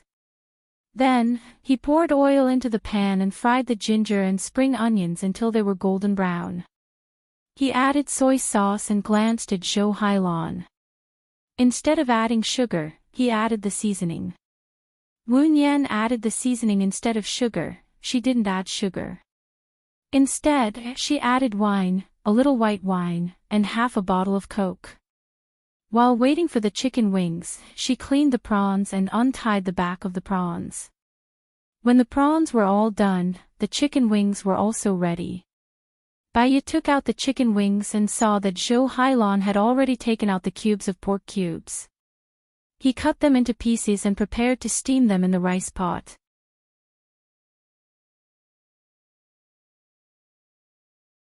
Chapter 322. Wen Yan smiled and narrowed her eyes. She looked like she was listening to the conversation. Sure. Thank you, madam. What do you like to eat? As she spoke, her phone rang. I'm sorry. Wen Yan walked to the side and answered the call. Xiao Yan, let me tell you a piece of good news. I have a few days off from tomorrow onwards. Shen is going overseas for an interview. Ha ha ha, let's go on a trip together, Lu Shuang said excitedly. Have you forgotten? I found a full-time job. However, I have 4 days off per month. I'll see if it's okay next time. However, it's not good for me to be a minor when I've just started working, Wu Nian said apologetically. All right. Give me all your time tomorrow. We'll go fishing together. I know a fun place. Lu Shuang was still in a good mood. Sure. See you tomorrow, Wu Nian said. She hung up and turned on the voice recorder. She put the phone in her pocket and said to Zhou Hailan, I'm sorry. It's a call from a friend. What do you like to eat? Oh, it's okay. Xiao Axian likes to eat durian and garlic crayfish. However, she doesn't like spicy food. She can't stand spicy food. Xiao Yan's adoptive parents are from H City. People there like spicy food. So, Xiao Yan likes to eat spicy food, Zhou Hailan said warmly. I'll remember. Thank you, madam, Wu Nian said with a smile. Thank you, madam. Wu Nian said with a smile. Wu Nian used butter to fry the prawns. The prawns turned red. Then, she added in the egg yolk, MSG, and salt.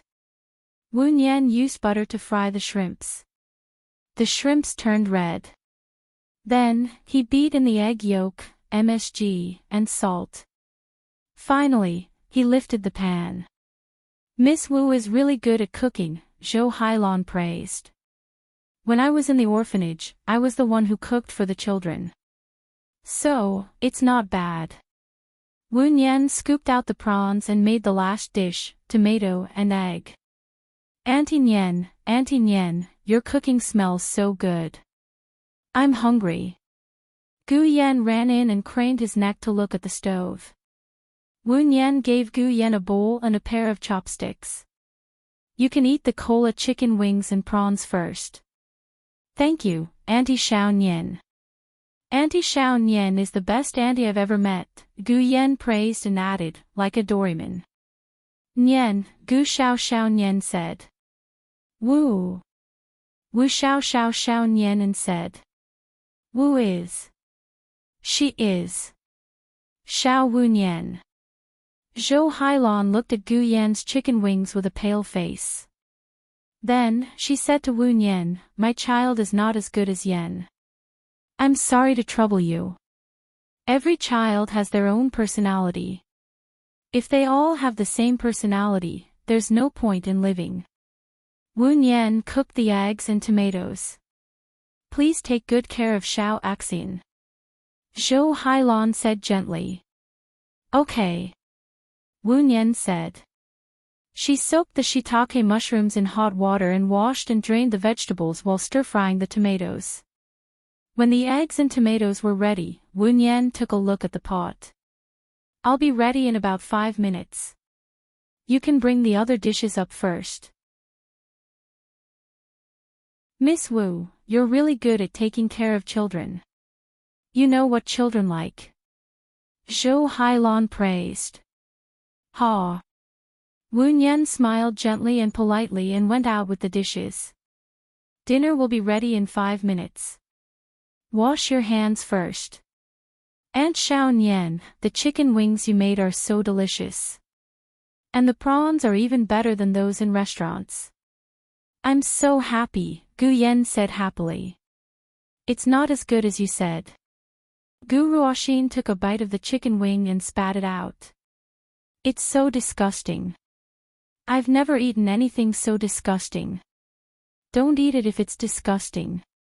Eat it all, Gu Yan said and picked up another chicken wing. Gu Ruoxin was so angry that she gritted her teeth. Wu Nian went back to the kitchen and didn't notice Zhou Hailan suddenly coming out.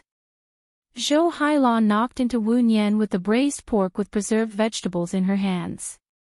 The freshly cooked braised pork with preserved vegetables was splashed on Zhou Hailan. She screamed and dropped the bowl on the floor. Mom, Gu Ruoxin ran over anxiously and pushed Wu Nian away. She asked worriedly, Mom, are you okay? Zhou Heilan's hands were trembling. She smiled and said, I'm fine. I knocked into Miss Wu. Are you okay, Miss Wu? Wu Nian shook her head. I'm fine. What a pity. This is a bowl of braised pork with preserved vegetables, Zhou Heilan said sadly. Please go eat first. There's no sugar in the tomato eggs and prawns, so they're edible. I'll take care of the rest, Wu Nian said kindly. Gu Ruoxin glared at Wu Nian and said to Zhou Heilan, Mom, you're scalded. There should be scalding medicine at home. Apply it first. You're not in good health. We can't make it worse. Zhou Heilan looked at Gu Lingqing and asked carefully, Can I? Gu Lingqing got up and went to her room to take out the first aid kit. She passed the scalding medicine to Zhou Heilan. Dad, Mom is injured. I can't do it myself. You can apply the medicine for Mom, Gu Ruoxin said to Gu Lingqing. It's okay. I can do it myself.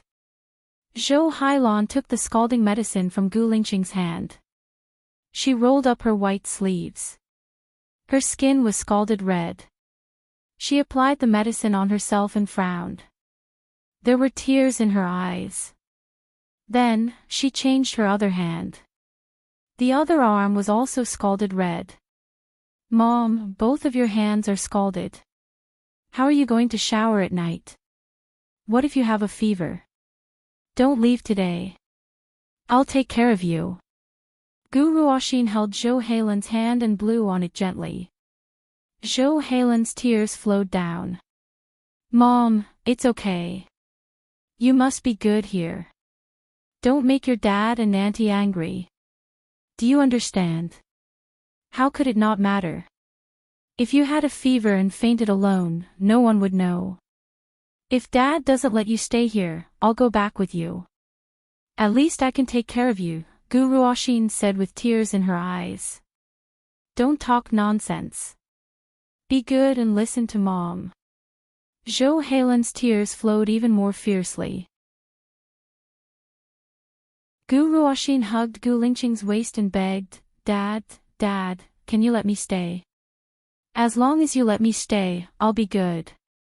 I'll do anything. Gu Lingqing looked at Zhou Heilan who was crying. You can stay here tonight. I'll find a nanny to take care of you tomorrow. Zhou Heilan looked at Gu Lingqing with tears in her eyes. Is it really okay? Let's eat. Gu Lingqing sat at the dining table. Wu Nian had already cleaned the floor. He used his chopsticks to pick up 3 to 4 pieces of braised pork with preserved vegetables that did not fall on the floor. He put them into small bowls and carried them to the dining table. Let's sit down and eat together, Gu Lingqing said to Wu Nian. Wu Nian smiled and shook his head. He turned around and walked to the kitchen.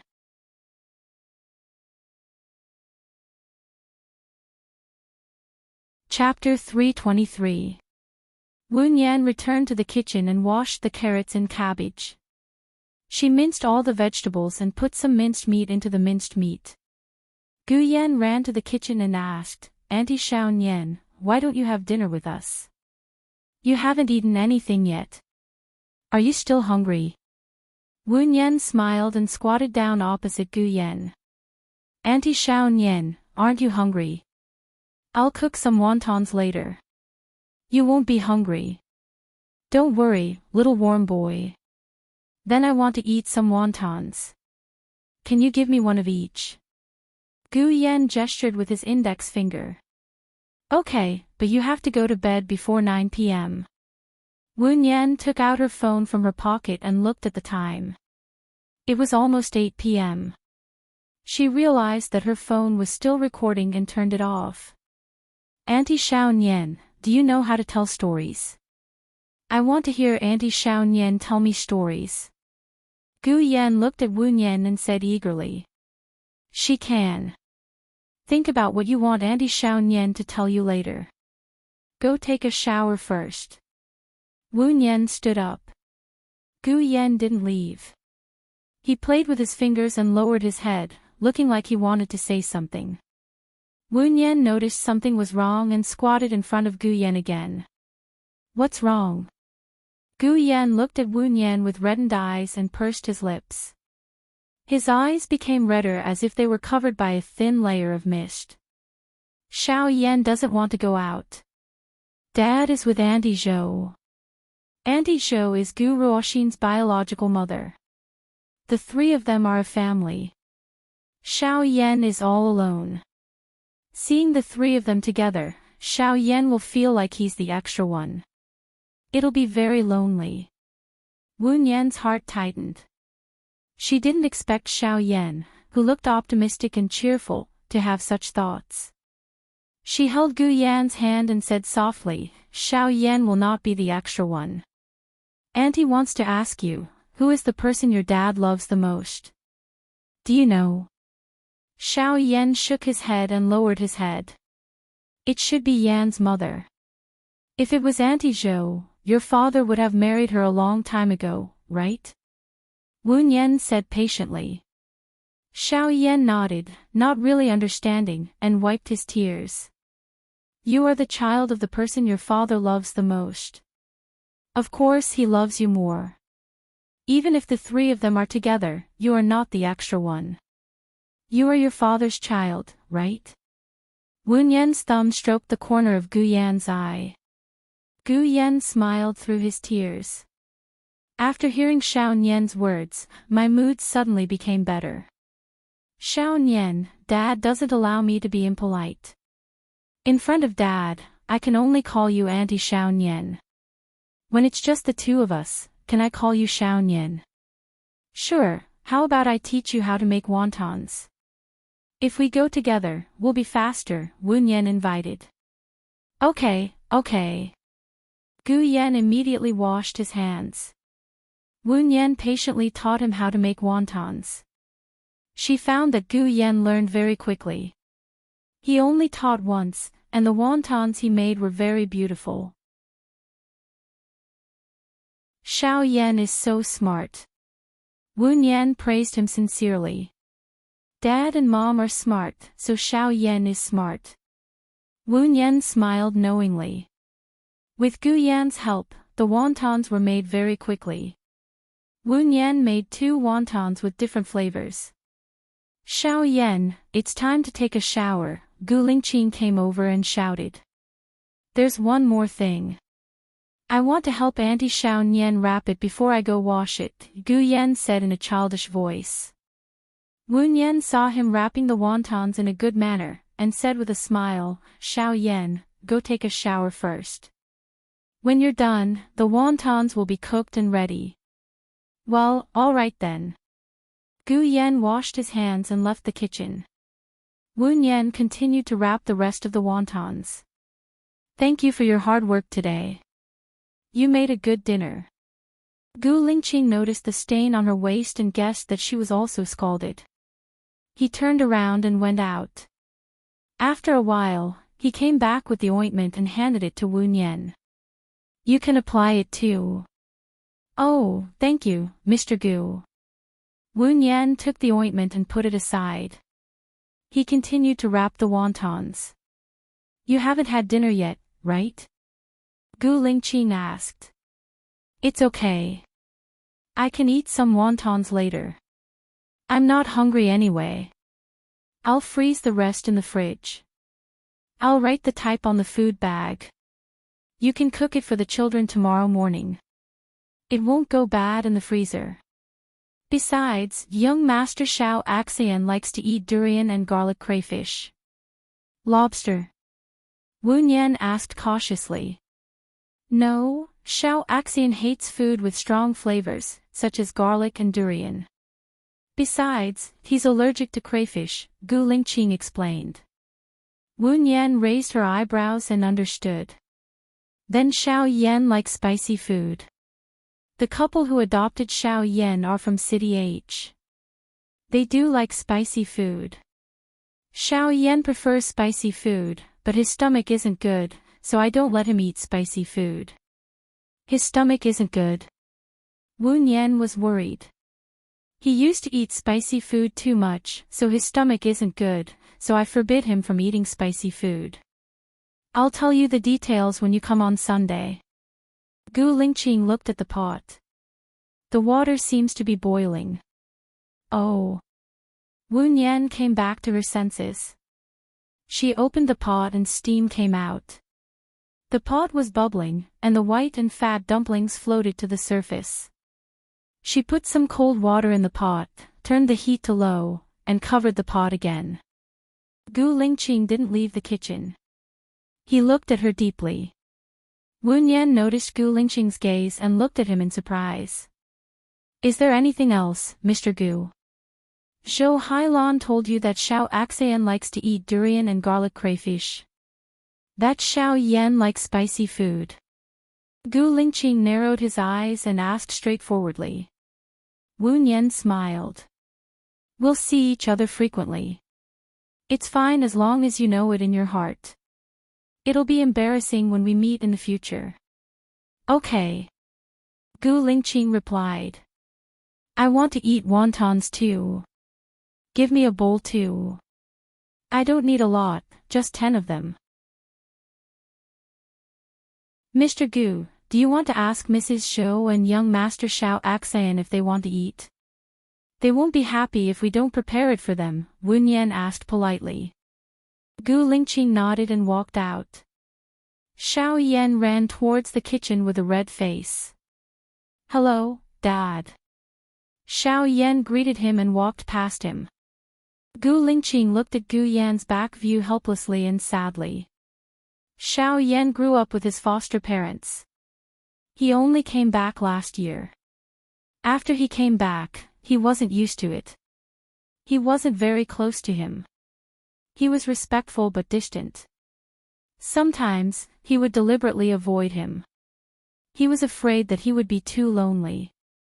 Zhou Hailan happened to be in poor health, so he brought Xiao Axayan with him. After all, Xiao Axayan and Xiao Yan were about the same age. He thought that they would have a common topic. However, Gu Ruoxin missed him and Zhou Hailan too much.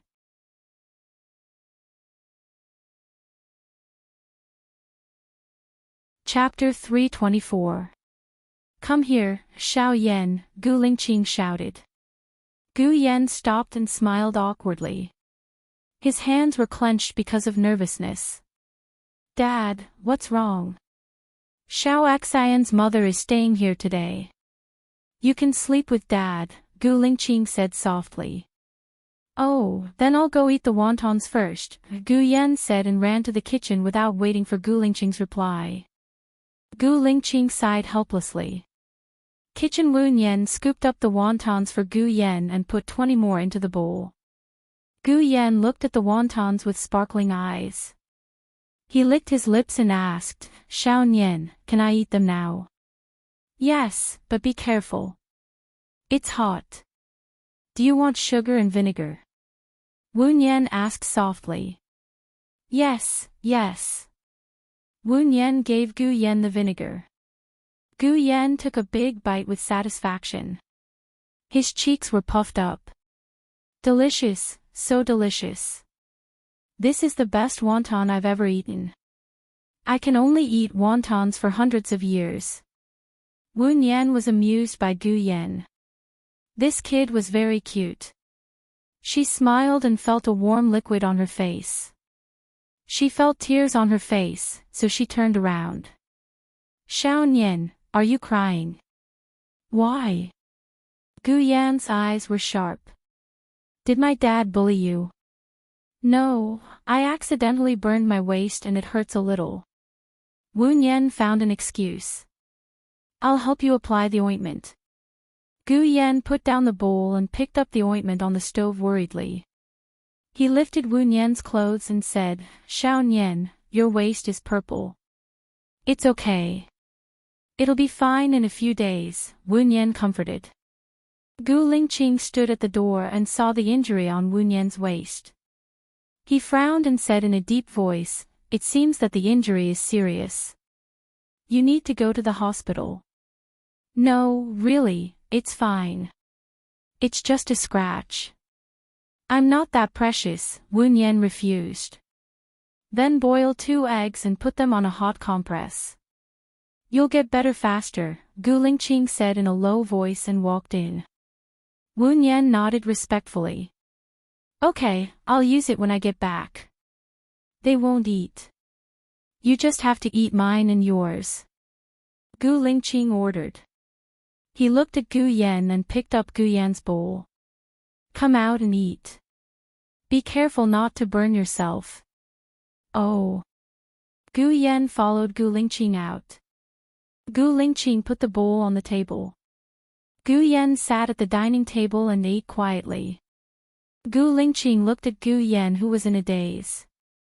His eyes were heavy, like a shadow floating in the air. If Bai Ye were here, he would definitely know how to get along with children better than he did. He was cold, indifferent, and of few words. He did not know how to make children happy, nor did he know how to get closer to them. Wu Nian put the sour and vinegar plate in front of Gu Yan. Gu Lingqing looked at Wu Nian. The wontons are almost ready. How many do you want, Mr. Gu? Wu Nian asked respectfully. 10. You can sit at the dining table and eat too, Gu Lingqing said. Wu Nian turned around and went to the kitchen. She divided the 20 wontons into 2 bowls and brought them up.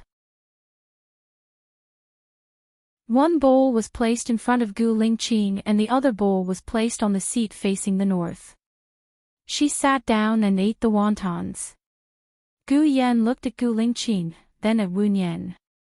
The 3 of them looked like a family now. His father, mother, and him were eating dinner together. Gu Yan was happy. He pursed his lips and smiled. He was afraid that others would find out what he was thinking, so he lowered his head. Gu Ruoxin came out of the room and saw the 3 of them sitting together eating wontons. His expression was very bad. He scolded, "Who allowed you to sit at the dining table? You are just a servant hired by my father. What right do you have? Xiao Axian, don't be rude. Auntie Wu is the home tutor I hired. She will take care of you." She is not a servant, Gu Lingqing said sternly. I have my mother. I don't need other women to take care of me.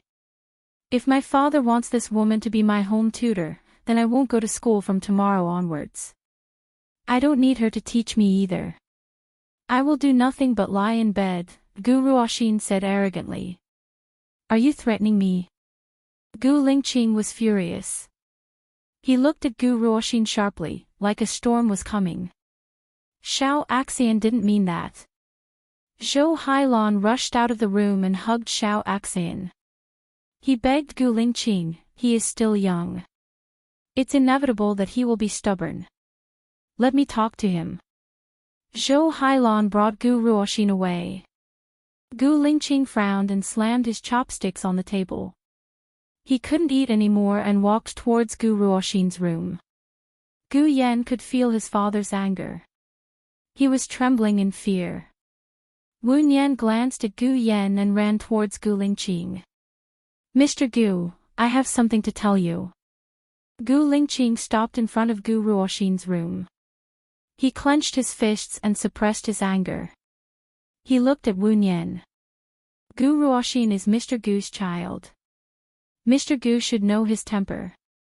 If you hit him, he will only think that his mother is better and become more rebellious.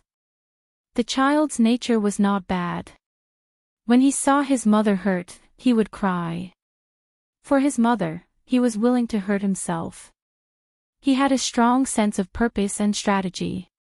He had plans, guidelines, and ideas. He was a very smart child. The way to teach this child is to give him the rewards he wants and guide him. He said that he won't go to school and doesn't listen to me. Don't worry. You just need to tell him that I will evaluate them. If his evaluation is good after 1 month, I will allow his mother to come over and stay for 2 days. He will definitely not cause trouble. I will talk to you on Sunday. Wu Nian said. Gu Lingqing listened to her voice and gradually calmed down. He felt that it made sense. Miss Wu is very good at treating children. Wu Nian saw that his anger had disappeared. She raised the corner of her mouth and said, there were many naughty children in the orphanage. Some of them had problems with their personalities.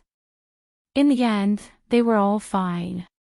There are no bad children, only bad education methods. Well, let's have dinner. I will send you back after dinner, Gu Lingqing said in a low voice and returned to the dining table. 3 minutes later, Zhou Hailan came out with Gu Ruoxin and stood next to Gu Lingqing. Tell your father. Zhou Hailan said to Gu Ruoxin. I'm sorry. Gu Ruoxin said unwillingly. Tell him properly. Zhou Hailan frowned and ordered. Gu Ruoxin clenched his fists and lowered his head. He said again, I'm sorry. Gu Lingqing looked at Gu Ruoxin. It's getting late. Go to bed with your mother. I will send Miss Wu back. Gu Yan immediately raised his hand. Me too. Yan, I will sleep with you. It's getting late, Zhou Hailan said softly to Gu Yan. Wu Nian recalled what Zhou Hailan said. Gu Yan liked spicy food and Gu Ruoxin liked durian and crayfish. She felt a chill down her spine. She was worried about leaving Gu Yan with Zhou Hailan. You are not in good health and you were scalded. You need someone to take care of you. How can you take care of others? I will take Yan with me. You guys have a good rest, Gu Lingqing refused.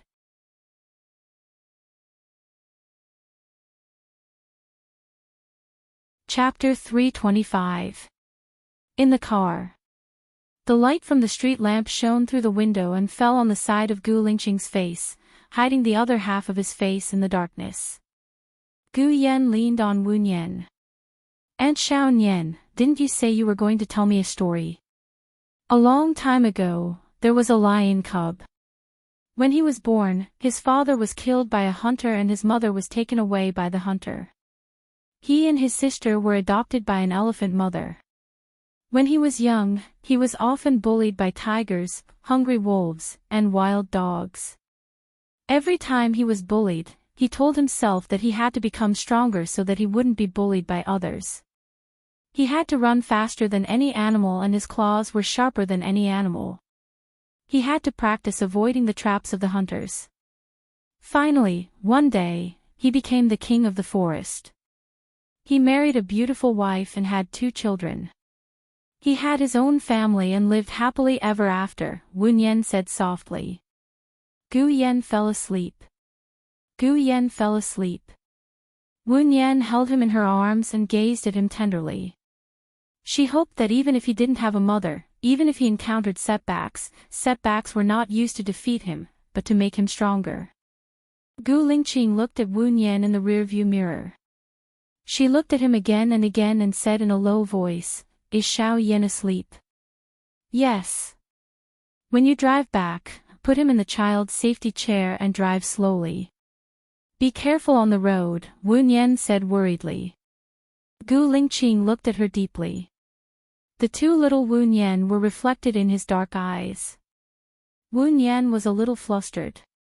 She looked down and hugged Gu Yan a little tighter. Gu Lingqing looked away and said in a low voice, I often go on business trips. Sometimes, I go on business trips for more than half a month. In the past, they were still young and didn't need to go to school, so I brought them with me.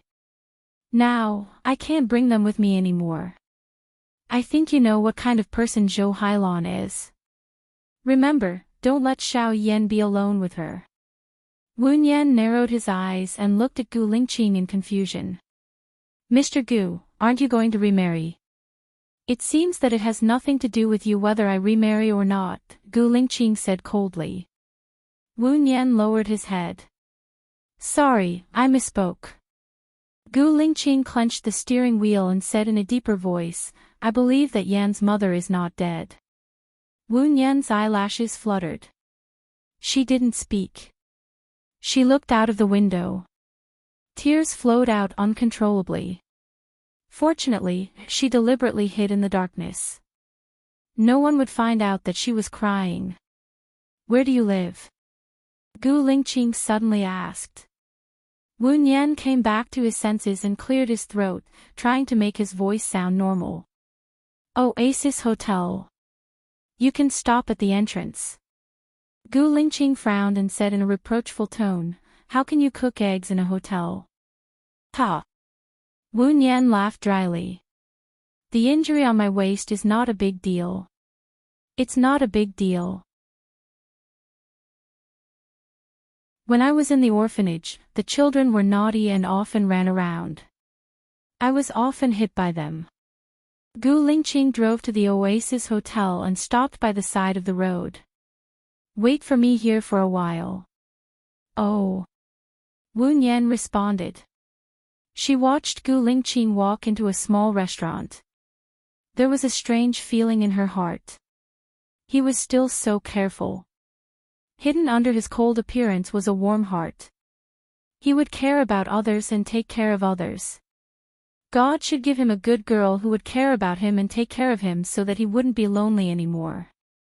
10 minutes later, Gu Lingqing came back with a plastic bag and passed it to Wu Nian. His voice was indifferent and distant, as if he was deliberately trying not to misunderstand. I didn't bring the ointment for your burn. I bought it for you. There's also the Bai Nan Bai Yao spray, which promotes blood circulation and dissolves blood stasis. Also, there are 2 hard-boiled eggs in the bag. It's a little hot now, but it should be just right when we get back to the hotel. Peel the eggshell and roll it on the bruised area. It's Xiao Axayan who hurt you. As a father, I should be responsible for it. He said it was because Xiao Axayan hurt him, so as a father, he should be responsible for it. This way, no one would misunderstand. Wu Nian twitched his mouth and didn't refuse anymore. He took the plastic bag from Gu Lingqing. Thank you, Mr. Gu. I will work hard and strive for a salary of 100,000 a month. Okay. Gu Lingqing drove Wu Nian to the Oasis Hotel. Wu Nian got out of the car and watched Gu Lingqing leave before entering the hotel. Gu Lingqing's car drove over slowly. He closed the car door and walked to the front desk. He glanced at the price list. A standard room was priced at 1,080. Hello, I'm Wu Nian's friend. May I know which room Wu Nian is staying in? Gu Lingqing asked politely. Wu Nian. The front desk checked Wu Nian's name. She's staying in our room 2108. Room 2108, right? She hasn't been staying here since Sunday. I've settled the bill for her. How much is the total? The front desk staff looked at Gu Lingqing with her watery eyes. She blushed and used the calculator to calculate. Including today's bill, the guest has been staying here for a total of 6 days. Including tomorrow's bill, it's 7 days. We stay here for 5 days and give you 1 day for free. So, the 6 days bill is 1,248. 0 yuan. Gu Lingqing glanced at the price list again. 2,080 per night was the price of a suite. He swiped his card and walked out of the hotel. He called his assistant and asked. How's your investigation? Mr. Gu, I'm in C City now. Wu Nian is indeed from the orphanage. She grew up in the orphanage. A few years ago, after she graduated from normal university, she returned to the orphanage to teach. Before that, she had a boyfriend. I heard that the guy's family background was not bad. But the guy's family disliked her for her education. After the guy got married, they broke up with her. She was heartbroken and left the orphanage. The assistant reported. How much is the orphanage paying her? Gu Lingqing asked suspiciously. About this, I also asked. It's 2,500 per month. At the end of the year, she will be paid 5,000 to 10,000. Gu Lingqing's eyes darkened. Xiao Yu, if you were living like her, would you stay in a hotel that costs 2,000 per night for a week? I definitely wouldn't. But people who have broken up with their lovers have all kinds of thoughts.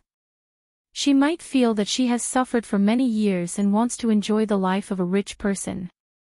It's normal. Zhang Xingyu said without a doubt. Okay. Go to the orphanage again tomorrow and send me the photos of her in the orphanage. I want at least 6 photos from the youngest to the oldest. Gu Lingqing ordered. Yes. Zhang Xingyu replied. Gu Lingqing hung up the phone and looked at Gu Yan.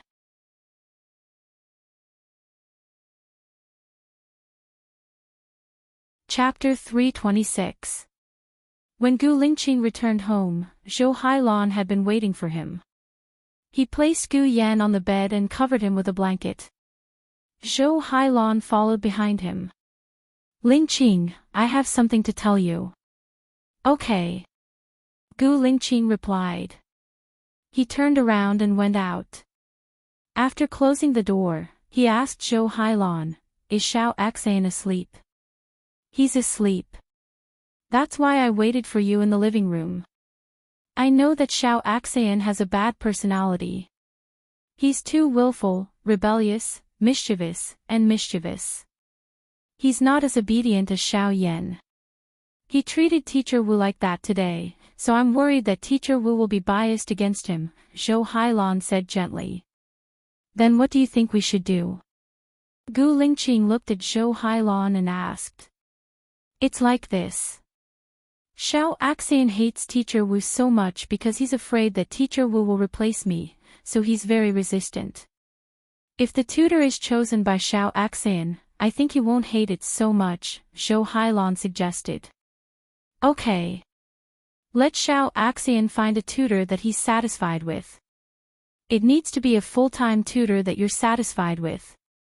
That way, he'll be more obedient, Gu Lingqing agreed immediately. Really? Zhou Hailan was excited. You think so too? I'll pay for the tutor. He'll be more obedient when he lives with you in the future. After all, he listens to you more, Gu Lingqing said in a low voice. Zhou Hailan's smile disappeared. What do you mean? Gu Lingqing looked deeply at Zhou Hailan. When you were in poor health, you entrusted Xiao Axan to me. I thought about sending someone to take care of you and your son. Xiao Yan happened to be alone. I was worried that he would be lonely, so I took Xiao Axan with me. But after I took him over, I realized that Xiao Axan's heart isn't with me. Since that's the case, I should respect Xiao Axan's decision and let him follow you. In the future, you can find someone you can trust to take care of you. I'll pay for it. Zhou Hailan's eyes dimmed. He said anxiously, you brought Xiao Axan back because you thought Xiao Yan would be lonely. Is Xiao Axan just a playmate of Baiya's son in your heart? I don't need to explain to others what Xiao Axan is to me. If that's what you think, I can't do anything about it. In fact, Xiao Axan only wants to be with you and only listens to you. Gu Lingqing's eyes turned cold. Zhou Hailan was annoyed when he didn't hear the answer he wanted. Gu Lingqing, wake up. You only care about Baiya, but Baiya must be dead. If Baiya isn't dead, why didn't she come back? I really don't know what you're thinking. Xiao Axan is your flesh and blood. How do you treat him? Do you have feelings for him or are you heartless? How do you think I treat Xiao Axan? Do you think that I don't treat Xiao Axan well? Then take Xiao Axan away, Gu Lingqing said coldly. If you were sincere to Xiao Axan, you wouldn't have driven him away so easily. Zhou Hailan was agitated. He clenched his fists and complained. Am I the one who drove him away? His heart is with you. He runs away from home to be with you. He only listens to you when he's with me. If that's the case, I should fulfill his wish. Gu Lingqing frowned and made up his mind. Zhou Hailan saw his determination. Then ask him what he wants. Will you give him whatever he wants? If he wants to stay, he must listen to me. If he wants to go with you, I'll pay for the nanny or tutor you hire. That's it. It's too late. We'll talk about it tomorrow. After Gu Lingqing finished speaking, he returned to his room and closed the door. He was in a bad mood and threw his suit jacket on the sofa. Everyone told him that Baiya was dead. Dead? Dead? Instantly, he was in a bad mood. He took the red wine from the wine cabinet, opened it, and gulped it down like drinking water. Wen Yan came out of the bathroom. She peeled the egg and lay on the bed, rolling on the bruises. Although she was injured, she felt warm when she thought of Gu Yan's cute and handsome face. She felt that the pain was worth it. The warm egg on the skin of the waist also felt very warm, as if the waist did not feel any pain. After she was done, she lay on the bed. She missed Gu Yan, and the corner of her mouth turned up.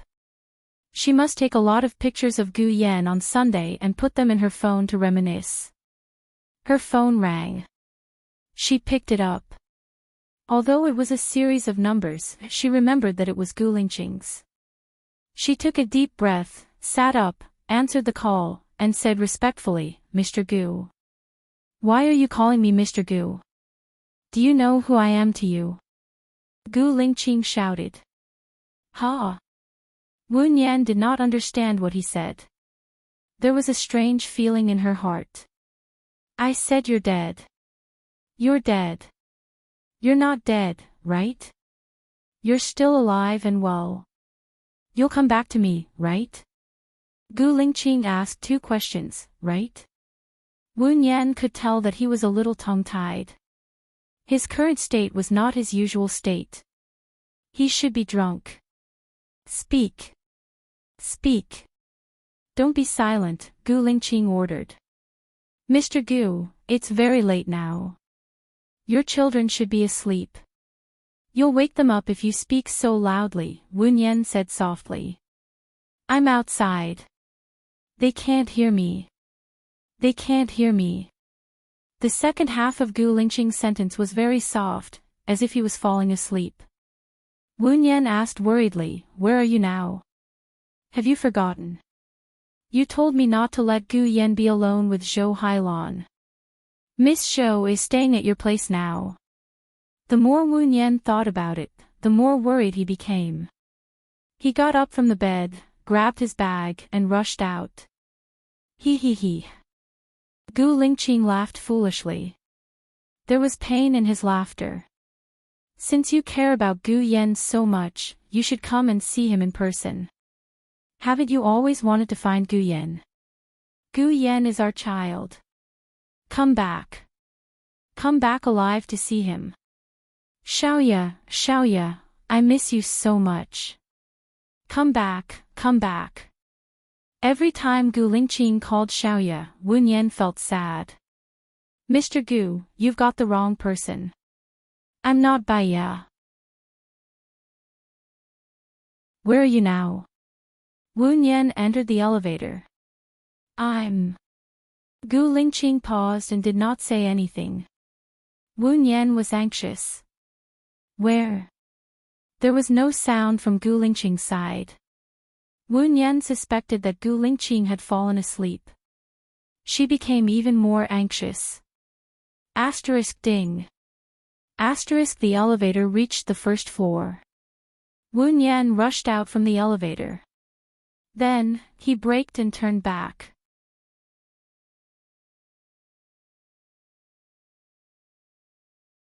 Chapter 327. Su Jiran felt someone's gaze on him. He raised his head and saw a chubby figure running outside. He wasn't interested in those who were chubby or slightly chubby. Wen Yan got on a taxi, gave the driver the address of Gu Lingqing's house, and called Lu Shuang. "Cool girl, you haven't slept yet, right?" "Nope, Xiao Bao is still playing with a gun. I'm so dizzy, he won't let go after playing with it." I just remembered a joke. Little girls play with dolls, little boys play with guns. When they grow up, it's the other way round. He he he. Lu Shuang laughed to himself after saying that. Wu Nian understood the meaning of the joke, but she wasn't in the mood to chat with Lu Shuang. Cool girl, can you help me locate a phone's current address? Should be able to. I'll ask Sheniyan. Send me the phone number, Lu Shuang said straightforwardly. Thank you, cool girl, Wu Nian said, feeling touched. There's no need to thank me between us. Lu Shuang hung up the phone. Wu Nian sent the phone number over. The phone rang again. Wu Nian saw it was Gu Lingqing's number, so she quickly picked it up and complained, "Where are you? You stopped talking halfway." Gu Lingqing still didn't say anything. Wu Nian's heart was like an ant on a hot pan. Are you Gu Lingqing? If not, please talk to me. There was no reply from Gu Lingqing's side. Wu Nian raised the decibel. If you do this again, I'll be angry. Is it fun to play with people in the middle of the night? I am. Gu Lingqing's voice was finally heard. Hearing his voice, Wu Nian felt a little relieved. She sighed, "Where are you?" "I'm already on my way to your house." "I'm at home." Gu Lingqing was silent for a while. He had a strange expression on his face and explained, "I drank a little too much." "Sorry." Wu Nian thought of what he said before. She felt sour in her heart again. She took a deep breath. Since he was at home and sounded sober, there was no need for her to go. She thought it was stupid to rush out of the hotel. "Since you're at home, I won't come over. Rest early." Wu Nian hung up the phone and ordered the driver, "Go back to Oasis Hotel." Gu Lingqing twisted the bridge of his nose and slightly lowered his head. Water droplets dripped down from his forehead, along his cold, resolute, and handsome face, dripping onto his collarbone. His body was drenched. He thought to himself, he was really ridiculously drunk just now. Why would he call Wu Nian to say those words? Was it just because Wu Nian's voice was similar to Xiaoya's that he had a misconception? Fortunately, even though he had taken a cold shower downstairs, his mind was much clearer. He lay down next to Xiao Yan and looked at his pink face. He missed Baiya. It had been 2 years. 2 years. Early in the morning, Gu Lingqing was woken up by the ringing of his phone. He turned off the sound and looked at Xiao Yan. The little boy had been awake for a long time. He looked at him with his big eyes. His eyes were like the stars. He did not say a word and was very obedient. Gu Lingqing smiled, kissed Xiao Yan on the forehead and answered the assistant's call. "President Fu, I've sent the photos to your email. But I found something strange. Apart from asking the adults, I also asked the children. But the children are avoiding me on purpose. I think someone told them to do so. It's not normal." Zhang Xingyu reported. "Are you afraid that the children will talk nonsense?" Gu Lingqing was suspicious. But when he thought of Wu Nian's behavior yesterday, he felt that she should be a reliable person. "I just caught a child and gave him 100 yuan. He said that Sister Wu Nian is a good person and that they like Sister Wu Nian very much. They don't want Sister Wu Nian to leave and hope that Sister Wu Nian will visit them often." Zhang Xingyu said. "What's the problem?" Gu Lingqing did not hear the problem. "Isn't Wu Nian a teacher here? Why do they call her Sister Wu Nian?" Gu Lingqing frowned. He did not think there was a problem. "Then why don't you catch another child and ask him?" "I did and then they caught me. I just ran out," Zhang Xingyu said innocently. Gu Lingqing, "Then come back. I know what to do." He got up and went to brush his teeth with Gu Yan. When he opened the door, Zhou Hailan and Gu Ruoxin were standing at the door. "Dad, I want to live with you." I'll be obedient in the future. Gu Ruoxin took the initiative and said. Okay. Gu Lingqing replied. I'll go cook wontons for you. Lingqing, I'll help you. Zhou Hailan followed Gu Lingqing into the kitchen and said, You said yesterday that you will choose a tutor that Xiao Axian likes. Does that still count? It does.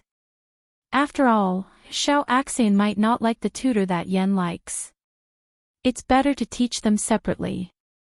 Gu Lingqing followed Zhou Hailan's words and said. He opened the fridge and saw bags of frozen wontons. The names of the fillings were written on the bags. The handwriting was a little ugly, but it was very careful.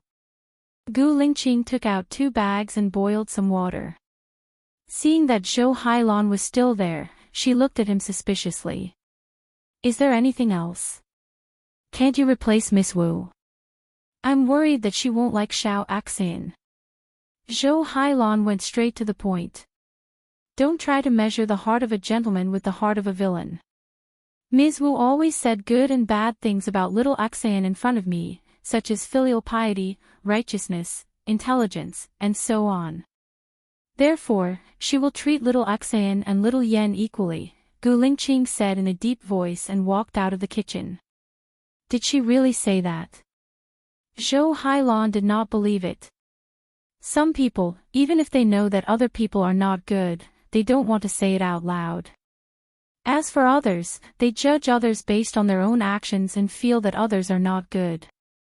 Their narrow-mindedness and broad-mindedness can be seen from their own speculations of others. Gu Lingqing spoke frankly. Zhou Hailan's face strangely turned a little red. She lowered her head and said, Maybe I really think too much. I won't have breakfast. I'll go back now. I've troubled you for the whole night. Ask Xiao Axian to stay with you for 2 days. Let him accompany you. Gu Lingqing said casually.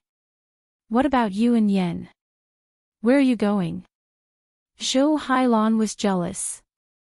A client asked me to go fishing. I can't take care of 2 kids by myself. I'll have to trouble you to take care of Xiao Axian. Gu Lingqing, don't you think you're being biased? You give little Yen the good food and fun things first. Even when you attend your friend's banquet, you only bring little Yen. Is little Axian so insignificant in your heart? Zhou Hailan said angrily. Xiao Axian and Yen both looked at them. Gu Lingqing looked at Zhou Hailan unhappily.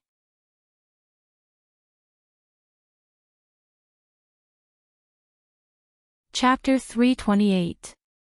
That night, Wen Yan did not sleep well. She finally fell asleep at 4:00 and woke up at 7:15. When she woke up, she remembered what Gu Lingqing had said. Since you care about Xiao Yan so much, you should come and see him yourself. Haven't you always wanted to find Xiao Yan? Xiao Yan is our child. Come back alive to see him. Xiaoya, I miss you so much. She closed her eyes. Her heart was very sour, like a surging flood that was about to burst out of the dam.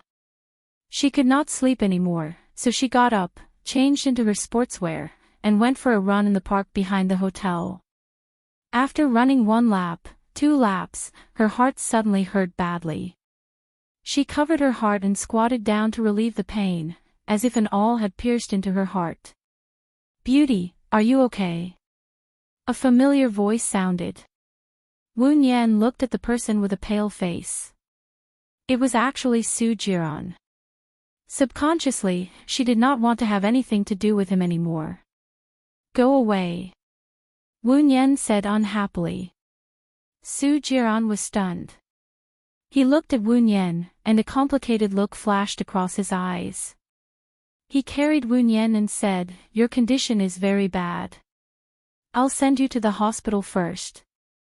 Wen Yan wanted to push Su Jiran away, but she did not have the strength. She was placed in the car by Su Jiran. Do you have water?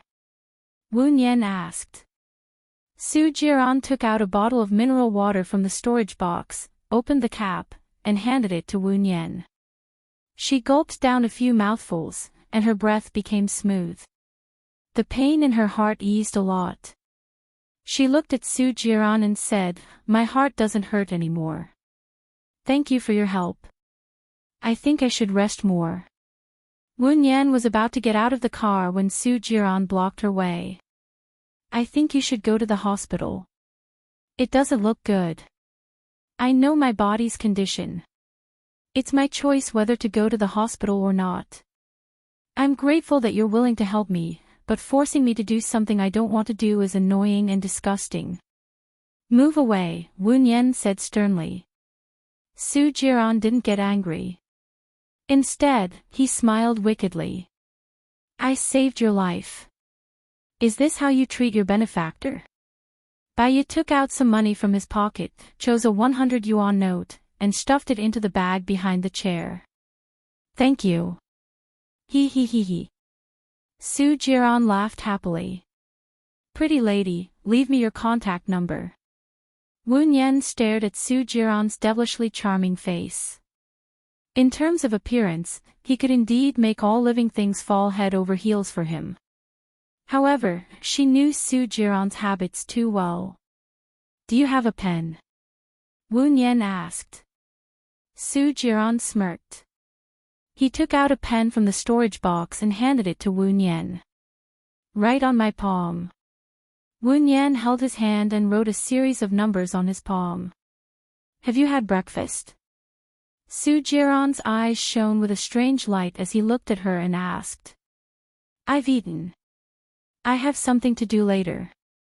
Wu Nian crawled out from under his arm. Su Jiran didn't stop him. He sat in the back seat lazily and looked at Wu Nian's back. His evaluation of her was that she was a little plump, had a pretty face, could be said to be perfect, had fair skin, a beautiful face, and a big weapon. Most importantly, her voice was the same as Baiyi's. Just the fact that their voices were the same was enough to make up for her shortcoming of being slightly plump. Su Jiran picked up his phone and saved her number. He smiled and dialed the number. "I'm sorry, the number you have dialed does not exist." Su Jiran frowned and a trace of annoyance flashed in his eyes. He looked in the direction where Wu Nian disappeared. Was she playing with him? Wu Nian went back to her room and lay on the bed. She closed her eyes and rested. She didn't want to die yet. She wanted to be with Xiao Yan and him. Maybe it was because her heart was not feeling well, or maybe she had exercised, or maybe it was because she didn't have enough sleep to begin with, so she fell asleep again. At 10:30 a.m., she was woken up by the phone. She saw that it was Lu Shuang and picked it up. "Shuang Niu. I've settled Xiaobao down. He's outside your hotel now. Are you awake? Let's go out and play together." Lu Shuang was as excited as if he had just been released from a birdcage and could fly freely. "Give me 5 minutes," Wu Nian said. She hung up the phone, brushed her teeth and washed up again. She tied her hair into a ponytail and changed into a purple and white spaghetti strap dress before going downstairs. Lu Shuang whistled and waved with a smile. "Beauty, over here." Wu Nian walked toward Lu Shuang and sat in the front passenger seat. She fastened her seatbelt and looked at Lu Shuang. Lu Shuang's hair was down and he was wearing a high-collared cheongsam.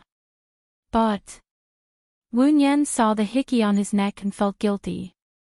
"Well, you asked me to help you find the location of your phone yesterday. Why did you cancel it?" Lu Shuang asked. "The owner of the phone called me and told me where it is," Wu Nian said simply. "The owner of the phone?" Gu Lingqing, Lu Shuang guessed. Wu Nian didn't say anything. She lowered her eyes. Her long eyelashes left a black silhouette under her eyelids, covering the undercurrent in her eyes. Lu Shuang understood. "You only care so much about his matters. Besides him, there's also you, Wu Nian said with certainty. I'm sorry. I made you suffer yesterday, right? That beast might have been a monk in his previous life. Lu Shuang said unhappily, don't mention him. My waist hurts when I talk about him. Are you really not going to tell Gu Lingqing? Wu Nian shook her head. Don't mention him either. My heart aches. Today is our day. Let's have fun. Ha ha ha. Let me correct you. It's not my waist that hurts. My kidney hurts. Ha ha ha. Lu Shuang said optimistically. Her laughter infected her. Wu Nian smiled and looked out of the window. Where are we going? A nice paradise. Shiniyan brought me there once. We can fish, ride horses, sing songs, play golf, and all kinds of entertainment. There's also a food buffet. It's not bad. Most importantly, there are many handsome guys. Ha ha ha. Lu Shuang was happy when he thought about it. Aren't you worried that Shiniyan spies might be there? Wu Nian said worriedly. I stole Shiniyan's card and entered the VIP area. Not everyone can come in. Besides, I've only been here once. They probably won't remember me. Besides, I'm here to have fun with you. It's fine even if Shiniyan knows about it, Lu Shuang analyzed. As long as it's fine. Wu Nian held Lu Shuang's hand. I'll find a way to help you escape from Shiniyan. Let's not talk about him anymore. Now, not only my waist and kidney hurt, but my whole body hurts. Lu Shuang said jokingly. However, in this world, some people would not appear even if you didn't mention them. Wu Nian and Lu Shuang met Gu Lingqing, Gu Lingqing's children, and Gu Lingqing's friends the moment they entered the VIP area.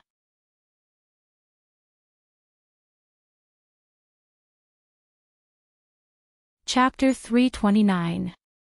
Wu Nian caught the surprise in Gu Lingqing's eyes. When his eyes moved from Wu Nian's face to Lu Shuang's face, he was even more shocked, and his eyebrows were slightly knitted. Wu Nian felt guilty and lowered his eyes. Lu Shuang twitched the corner of his mouth, covered his mouth, and said to Wu Nian in a low voice, You and Gu Lingqing are really fated to run into each other. This place has been very popular in the past year. Many rich and powerful people come here to have fun. The chances of running into him on the weekend are very high. Wu Nian's lips did not move, but his voice came from the gap between his teeth. So, are you going to say hello to him now or not? Lu Shuang asked worriedly for Wu Nian. Those are all his friends. Going to say hello to him is like taking advantage of the heat. I think it's better not to. Let's get something to eat and try to sit as far away from them as possible. Wu Nian said. Seeing that Gu Lingqing was still looking at her, she nodded, pulled Lu Shuang away, and sat in the corner on the far right. He must be very curious now about how I know you and I came to eat together. Lu Shuang said with a smile. Just follow our original plan. Calm down, I'll go get something to eat. Wu Nian stood up, went to the steak place, ordered a steak, and stood there waiting. Behind her, a strong masculine aura was approaching. Wu Nian did not need to turn around to know who it was. She straightened her back and tried to calm herself down. Lu Shuang was her only friend, and they would definitely meet again in the future. Sooner or later, Gu Lingqing would know that she and Lu Shuang were friends. However, it was much earlier than she expected. What a coincidence. Gu Lingqing said in a low voice. Wu Nian turned around and pretended to be surprised. She smiled and greeted respectfully, Mr. Gu, what a coincidence indeed. The girl who came with you is your friend? Gu Lingqing asked tentatively. Yeah, Shuang Niu and I are fated. She took good care of me when I came to City A, Wu Nian didn't deny it. She didn't introduce you to a job. Gu Lingqing looked at Wu Nian suspiciously. She asked me to be her family's nanny, but I felt that friendship would deteriorate if it became an employer-employee relationship, so I refused. Wu Nian replied. He looked at the chef and deliberately changed the topic. I want the black pepper flavor, medium well. Yesterday. Gu Lingqing wanted to say something but stopped. I drank too much. You don't have to take what I said to heart, Gu Lingqing explained. Wu Nian smiled. You mistook me for someone else yesterday. You called me by ya. I guessed that you were drunk and wouldn't take it to heart. It's better to drink less. It's not good for your health. Gu Lingqing answered and put the plate in front of the chef. Filet mignon, thank you. Both of them stood and waited without saying a word. Wu Nian could feel Gu Lingqing's breath on her neck. It was very uncomfortable. People said that time passed like a year. Now, she was passing like an hour. She scratched her hair and exhaled. She looked left and right to prevent herself from looking like she had nothing to do. Is your waist better? Gu Lingqing asked in a low voice. Ah. Wu Nian looked at Gu Lingqing. I rolled it with eggs yesterday. It worked well. It doesn't hurt anymore today. Thank you for your concern, Mr. Gu. Your black pepper steak is ready, the chef said. Oh, thank you. Wu Nian took the plate and couldn't wait to leave. She said to Gu Lingqing perfunctorily, Mr. Gu, please go ahead. I'm a little hungry. I haven't had breakfast yet. I'll eat first. Wu Nian nodded and left before Gu Lingqing could reply. She saw that Lu Shuang had already taken a table full of dishes. I'll be quick. Lu Shuang smiled. I haven't been out for a long time. I miss these delicious dishes. Wu Nian was amused by Lu Shuang's cute expression. She sat down opposite her. Quick. Gu Lingqing is here. He didn't order a piece for you. I'll queue up after he leaves. What flavor do you want? I can get it myself. I saw Gu Lingqing go over immediately after you went over. What did he ask you? Lu Shuang asked worriedly. I'll answer according to what I've prepared. There won't be any problems. But today is our day. I don't want him to affect our mood. If we see him fishing, we'll go horseback riding. If we see him riding a horse, we'll go fishing or singing. We'll split up. Wu Nian suggested. You're a good sister. I didn't sacrifice my body to protect you in vain. Cheers. Lu Shuang raised his wine glass. You drove here today. Can you drink? Wu Nian stopped her. It's not like we're going to leave after this meal. I don't drink much, so I'll be able to get rid of the alcohol in 4 hours. Today, we're having a good time as sisters. Come, don't spoil the mood, Lu Shuang said casually and clinked Wu Nian's glass of red wine. She drank it all in one gulp. Wu Nian noticed something was wrong. Cool girl, is there something on your mind? Lu Shuang smiled brightly. What's on my mind? Shen Yan went abroad today. I'm happy. He doesn't allow me to drink. I'm not his pet. Even if I'm a pet, I have the freedom to teach my friends. I can even bark when I'm unhappy. Wu Nian knew that Lu Shuang was unhappy. She held Lu Shuang's hand. I'm sorry. I dragged you into this. How could you drag me into this? Shen Yan set me up 5 years ago. You're my only comfort. I feel that I still have some value. Today, I'll drink with my sister. We won't go home until we're drunk. Lu Shuang poured himself another big glass. He drank it and laughed in satisfaction. Wu Nian didn't dare to get drunk. She still had to take care of Lu Shuang. They were both drunk. Were they going crazy?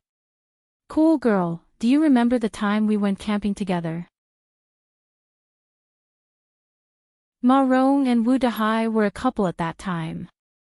They were so lovey-dovey in front of us. Wu Nian asked. I remember. The two of them were so lovey-dovey. Now that I think about it, I get goosebumps.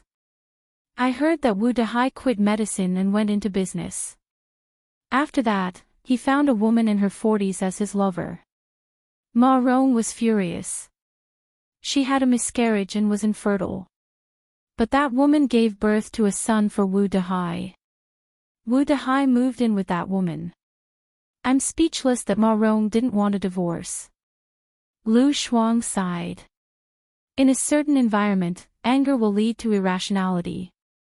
Unwillingness will lead to bigotry. Ma Rong thought that if she was hurt, she wouldn't get a divorce. She wouldn't give way to the woman who destroyed her family, so that they could never be together openly.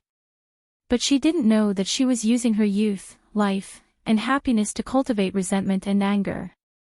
In the end, she will be the one who will be unhappy for the rest of her life. Wu Nian advised. Lu Shuang held Wu Nian's hand. You used to be a psychiatrist. Are you hinting at something?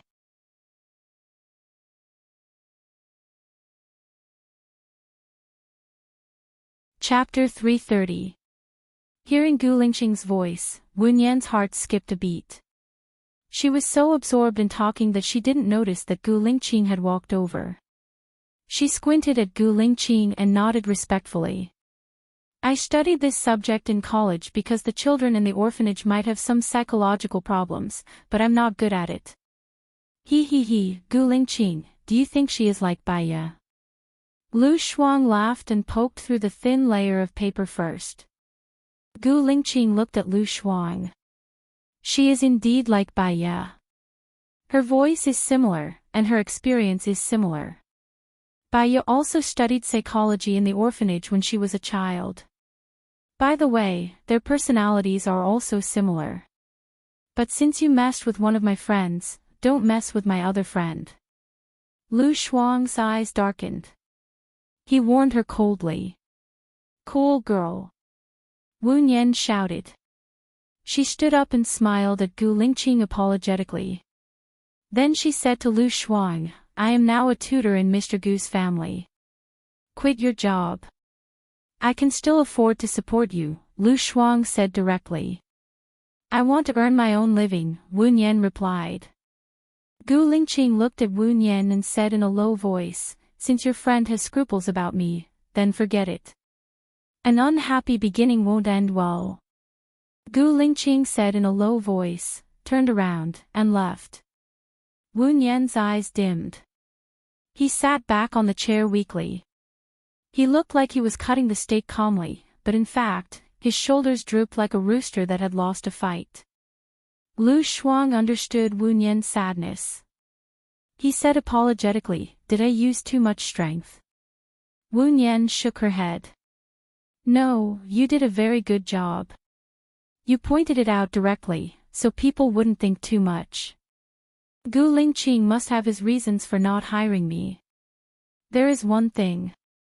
Lu Shuang wanted to say something but stopped. The orphanage called me today.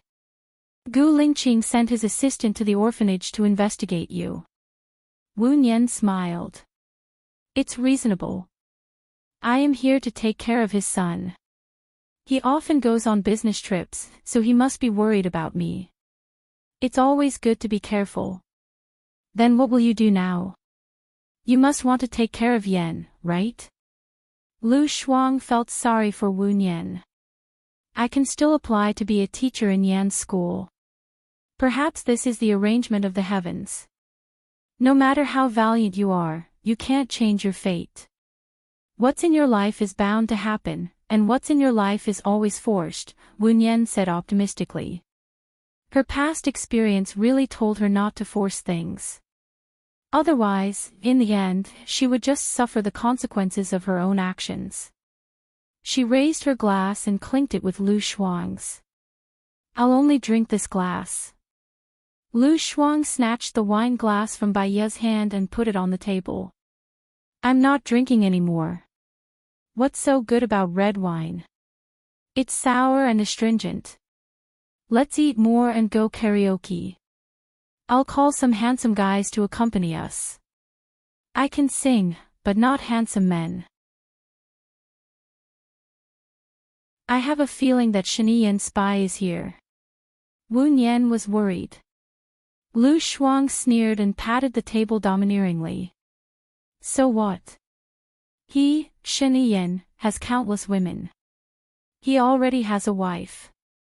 He only cares about fire prevention for the officials, but he doesn't allow the common people to light lamps. Screw his stupid grandfather. That's true. Instead of spending your energy on others and living a life full of self-pity, why not spend your energy on yourself? Live however you want. Even if you're in a cage, you have to live beautifully, Wu Nian said. She picked up the glass of red wine on the table and drank it in one gulp. She didn't eat much. She only ate a piece of steak and stopped eating. She chatted with Lu Shuang and talked about the interesting things about Xiao Bao with a gentle smile on her face. Lu Shuang finished all the food on the table and held his swollen stomach. Don't you want to eat more? This piece of steak is enough for me to eat for a day. My stomach isn't good, and it hurts if I eat too much, Wu Nian said softly. Lu Shuang sighed. There are too many hormones in the drug research this time. You're eating so little, but you're still getting fatter. It's not easy for me to be alive. I don't care about my appearance and body size. But aren't you afraid that you'll become a little fat cat by eating so much? Wu Nian teased with a smile. I want to eat until I become an invincible fatty in the universe. That way, Shen Yiyan will definitely abandon me. But I'm worried that after he abandons me, he won't provide you with the drug anymore. It's so contradictory. Lu Shuang held his chin and stared at Wu Nian. I'm sorry, Lu Shuang, Wu Nian said apologetically. It's okay. Look at my mouth. I don't know how to talk. I didn't mean it that way. Don't misunderstand, Lu Shuang scratched his head and said honestly. She had known Lu Shuang for so many years. She knew Lu Shuang's character very well. He was straightforward, loyal, and carefree. He said whatever was on his mind. He didn't have many thoughts, and he wouldn't be jealous or frame others. He was a magnanimous gentleman, a pure and cute person. But in the end, she was the one who caused Lu Shuang to provoke Shen Yiyan. Cool girl, don't worry about me. Go and live the life you want, Wu Nian said in a deep voice. I'm sure my bestie will be in the life I want. Let's go and sing. Lu Shuang changed the topic cheerfully. Wu Nian nodded and they went out together. Dad, isn't that Auntie Xiao Nian? Gu Yan saw Wu Nian and asked Gu Lingqing. Gu Lingqing looked at Wu Nian's back as he left. She's busy. Later, Dad will bring you to the amusement park, didn't she see me? Gu Yan asked disappointedly. Gu Lingqing squatted down in front of Gu Yan. Xiao Yan, I don't think Ms. Wu is suitable to be our family's tutor. I'll interview some other tutors tomorrow. You and Xiao Axian will come too. We'll choose one that you like, okay? Gu Yan's eyes turned red. He looked at him with his big, watery eyes. He pursed his lips and didn't say a word. Xiao Yan, do you want to eat cake? Gu Lingqing asked gently. Gu Yan nodded. Gu Lingqing patted Gu Yan's head, got up and walked towards the cake. Gu Yan turned around and ran out of the door. After he got out of the elevator, he finally saw Wu Nian. He shouted, Auntie Xiao Nian, Xiao Nian. Wu Nian stopped when she heard Gu Yan's voice. She turned around and saw Gu Yan running towards her. Her heart felt as if it had been hit by a fawn, and it rippled again and again. This child seems to like you very much. Is it because of the bond between mother and son? Lu Shuang sighed. Wu Yan squatted down. Gu Yan ran to her and said with red eyes, Dad said you won't be coming to my house to tutor tomorrow. Is that true? If I go to your house to tutor, I'll be your teacher. You have to call me Auntie Xiao Nian. If you don't go, we can be friends. You can just call me Xiao Nian. Xiao Yan, am I right? Wu Yan smiled lovingly. You're tuning into the Journey of the Soul YouTube channel. Don't forget to subscribe and join us on this journey to catch the most captivating stories.